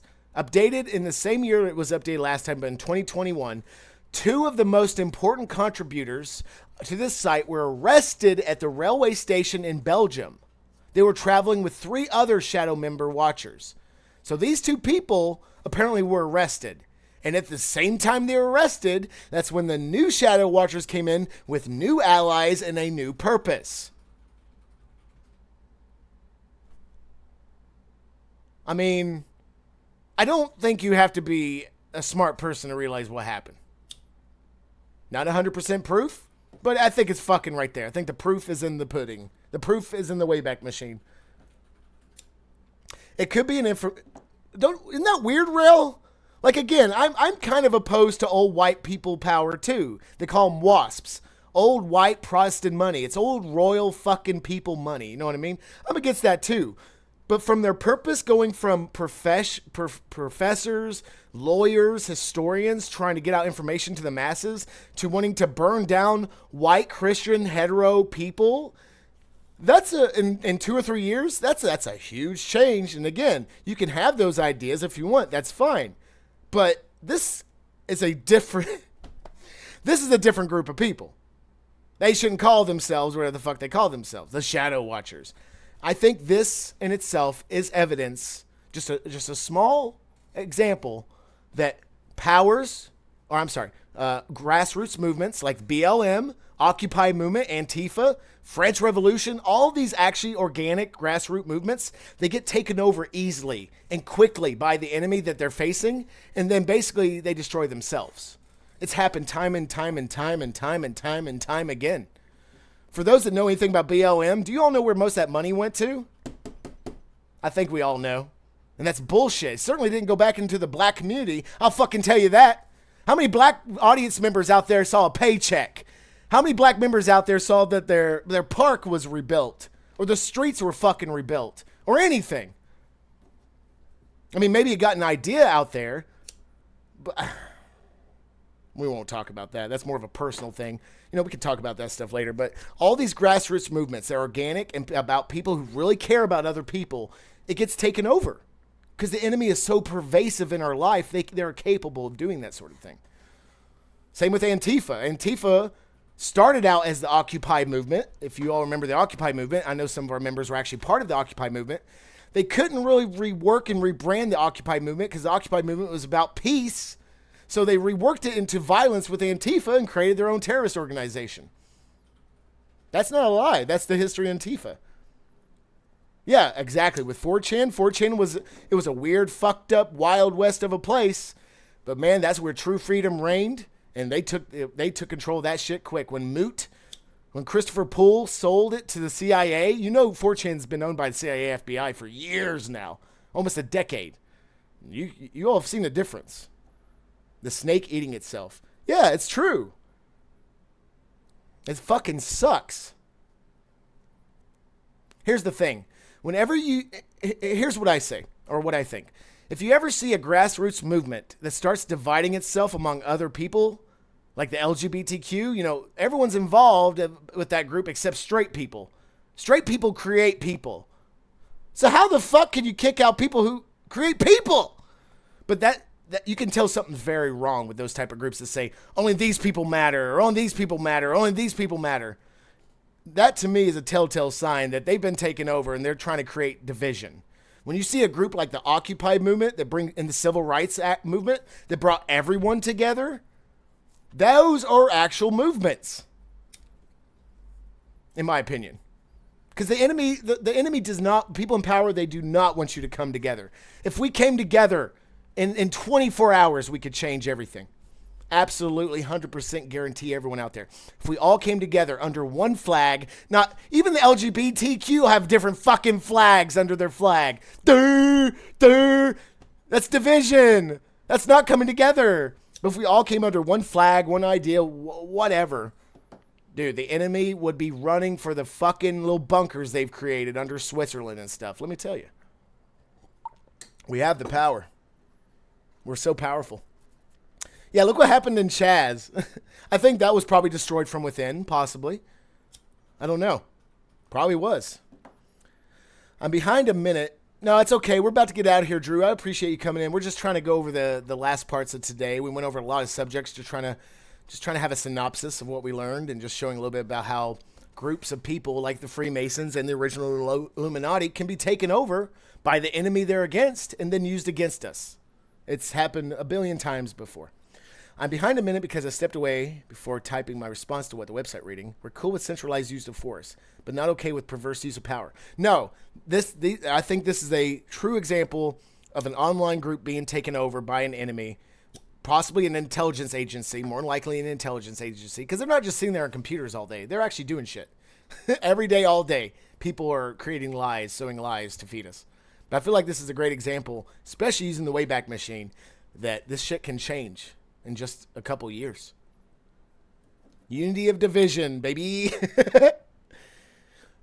Well, you know, it goes beyond Marxism, but yeah, it is. Because like Karl Marx was right that the biggest problem with the human race is classism. But Karl Marx made it out like if you're poor, you'll always be fucking poor. Therefore, you need to always fight the rich people. We should all be rich. Or we should all be poor. That's equality, is it not? But Karl Marx is like, if you're poor, you got to fight the rich and become the rich. and then you're the enemy. So more poor people are going to come later on and kill you. And then it's just a cycle and a cycle and a cycle. Like I used to read Karl Marx. I used to like Karl Marx. And then I read some more. Do you think the FBI likes watching OnlyFans for free? Obviously. Intelligence agencies are definitely not. I've had a few friends be a part of them, have friends within intelligence agencies, and they don't do what you think they do. They're not the spies, the cool action spies that save the country every day by blowing up atomic bombs in other countries or whatever the fuck, or getting documents. Intelligence agencies are meant to control the information within the countries they are in. That's what they're there for. They are intelligence information agencies. They're there to curtail information and convey it in the ways they think is deemed most appropriate for the country. They're not really there to fight against other countries. I mean, they do that, subterfuge and all that into other countries, governments. But if you have an intelligence agency in your country, you're probably being lied to. Like if you have a central bank in your country, your money probably doesn't mean shit. Fuck it. I don't know. All right, last part of the show. I didn't do this last episode. I want to do this every episode. So, as you can see up there, it says ask questions, get answers, find solutions. So we've asked the questions. Who are the Freemasons and the Illuminati? And we got several different answers, did we not? We found out there could be possibly a farce, facade Illuminati. There could be different sects of Illuminists. There's different types of Freemasons, and they could all be, there could be some sects of Freemasons tied to some sects of Illuminati. So we've got a lot of weird, conflicting answers tonight. So I think the overall answer for that is there are many answers. There are many different types of, different types of people, ideas, cultures. There are many different types of lodges of Freemasons, different types of Illuminists, etc., etc., etc. So what solutions? What do we take away from this information? How can we use this in our real life instead of just being entertained or, ooh, that was cool, next? How can we actually enact this and make this usable in our life objectively? And I'm asking. This is not rhetorical. I'm asking myself. If you have any ideas out there, please speak up. But what can we do with this information? And sometimes you can't do anything. Maybe it can help your mind understand things better. Sometimes you can actually do something with the information we learn here. But I think almost like with every end of every episode, I feel like the thing you can take away with this is you can be influenced by influential people without even knowing it. Whole countries, whole civilizations, whole history of people can be influenced by people, by influential people. And I think just being aware that maybe your life isn't your life. Maybe you're on someone else's track. Someone else is building your life for you. Maybe that's what we can take away, is that question the things you do in your life. Question where you buy your food. Question what sports teams you're behind. Just question the operating systems you use on your, just every little thing like that. Everything that's peddled to you all the fucking time. Question where it comes from. Question who benefits the most from all this shit that we consume. Because, yeah, we benefit from consuming computer games and food and this and that. But other people are benefiting on a far higher level than we're thinking of. You know, they're playing a game of chess and they're 50 moves ahead. You know what I mean? In my opinion. Let me get back to chat. What are we seeing in chat? Let's just all go our separate habitation units. Plug into the metaverse and unify with our overlords. Yeah, it sounds like Patch. The hive mind just told me to eat chocolate chip cookies. Yeah, you be careful. You better eat them. You better consume them cookies, boy. I think the last part was helpful to understand how frequently the internet changes and how not to accept what you read as truth. Exactly. Whether it's in a book or the internet, don't look at this stuff as information you have to believe or not believe. Look at all of it as, how does this help my mind? If it doesn't, get rid of it.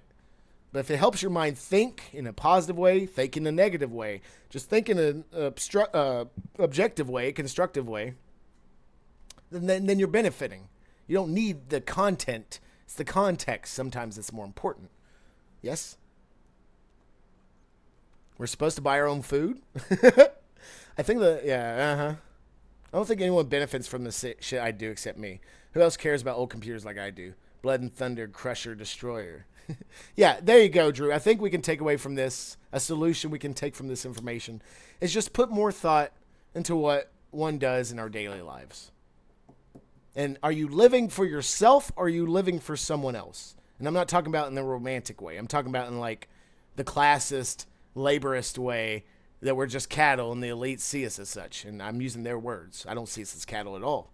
I see us as gods, demigods walking among. I see us as demigods in some sort of like perpetual waking dream. Like we're kind of asleep still. So I certainly don't. That's a generalized way to think of people. Personally, I don't like most people, but I personally, when I don't like someone, it's that I don't like them. It's that I don't like their ideas and what they're saying, because they're usually indoctrinated. They don't even know it. So don't hate the person, hate the message. Don't shoot the messenger. I've been indoctrinated plenty of times in many different ways. It's possible. I consider myself kind of smart. I ain't the smartest motherfucker out there. Never will be. But it's good to be aware if you're being indoctrinated. It's good to be aware that if the ideas you have and the opinions you have are your own and not implemented by someone else. Yes? Whether it's your family, your friends, your priest, commercials, TikTokers. They say don't hate the player, hate the game. I say don't hate the player, don't hate the game. Hate the people who made the rules of the fucking game. How about that? She is. Pigeon is much smarter with a Coolio. I think Pigeon likes Coolio. Maybe. But yeah, I think that's all the content we got for tonight. I think that's it. Over 3 hours. I didn't know if we were going to crush these topics in 3 hours, but I think we did a good job. There's just so many details to go over. Thank you. Thank you. I humbly appreciate everyone that came in tonight for tonight's episode. I hope you all get something out of each episode, whether it's a piece of information that's true, a way of thinking, a place to vent. You are more welcome to ask questions, question me, vent to me. I have no problem with that. That's what CTO is for everything the Gaming Dojo isn't. CTO is the real talk. Gaming Dojo is just to fuck around and have fun. A little balance, the black and white. As you can see here, kind of like my Freemason brethren.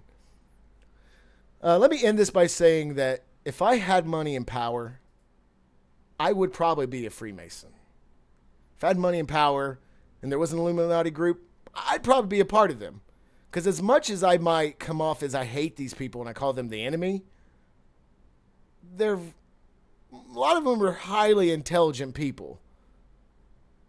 And it's very possible, under different circumstances, I would be for them. But luckily, I'm a poor motherfucker, and most people above me are the authority, and I hate authority, so, I'm contrarian, gotta go against it. But I do share a lot of ideals with the Freemasons. I do share a lot of ideals with some Illuminati sects. I do share a lot of ideals with Judaism. Hell, I could be a fucking Jew, honestly. Practicing Jew. But I know that these institutions, these groups of people, they've been taken over from the inside out. And everything good about, most good things about these people, these organizations have been stripped and corrupted. And I want you all to think about that until our next CTO episode. So have a wonderful night. I will see you all on Thursday back in the Gaming Dojo with Ronin Yeti. We'll be playing some more Hi-Fi Rush. But you all have a wonderful night. Have a great week. Just stay on your toes. Don't let anyone fuck you over. Don't let anyone use you. Unless you want to be used. Don't tread on me. Hey, love y'all. Have a great night. See you later. Where's the button? Hold on.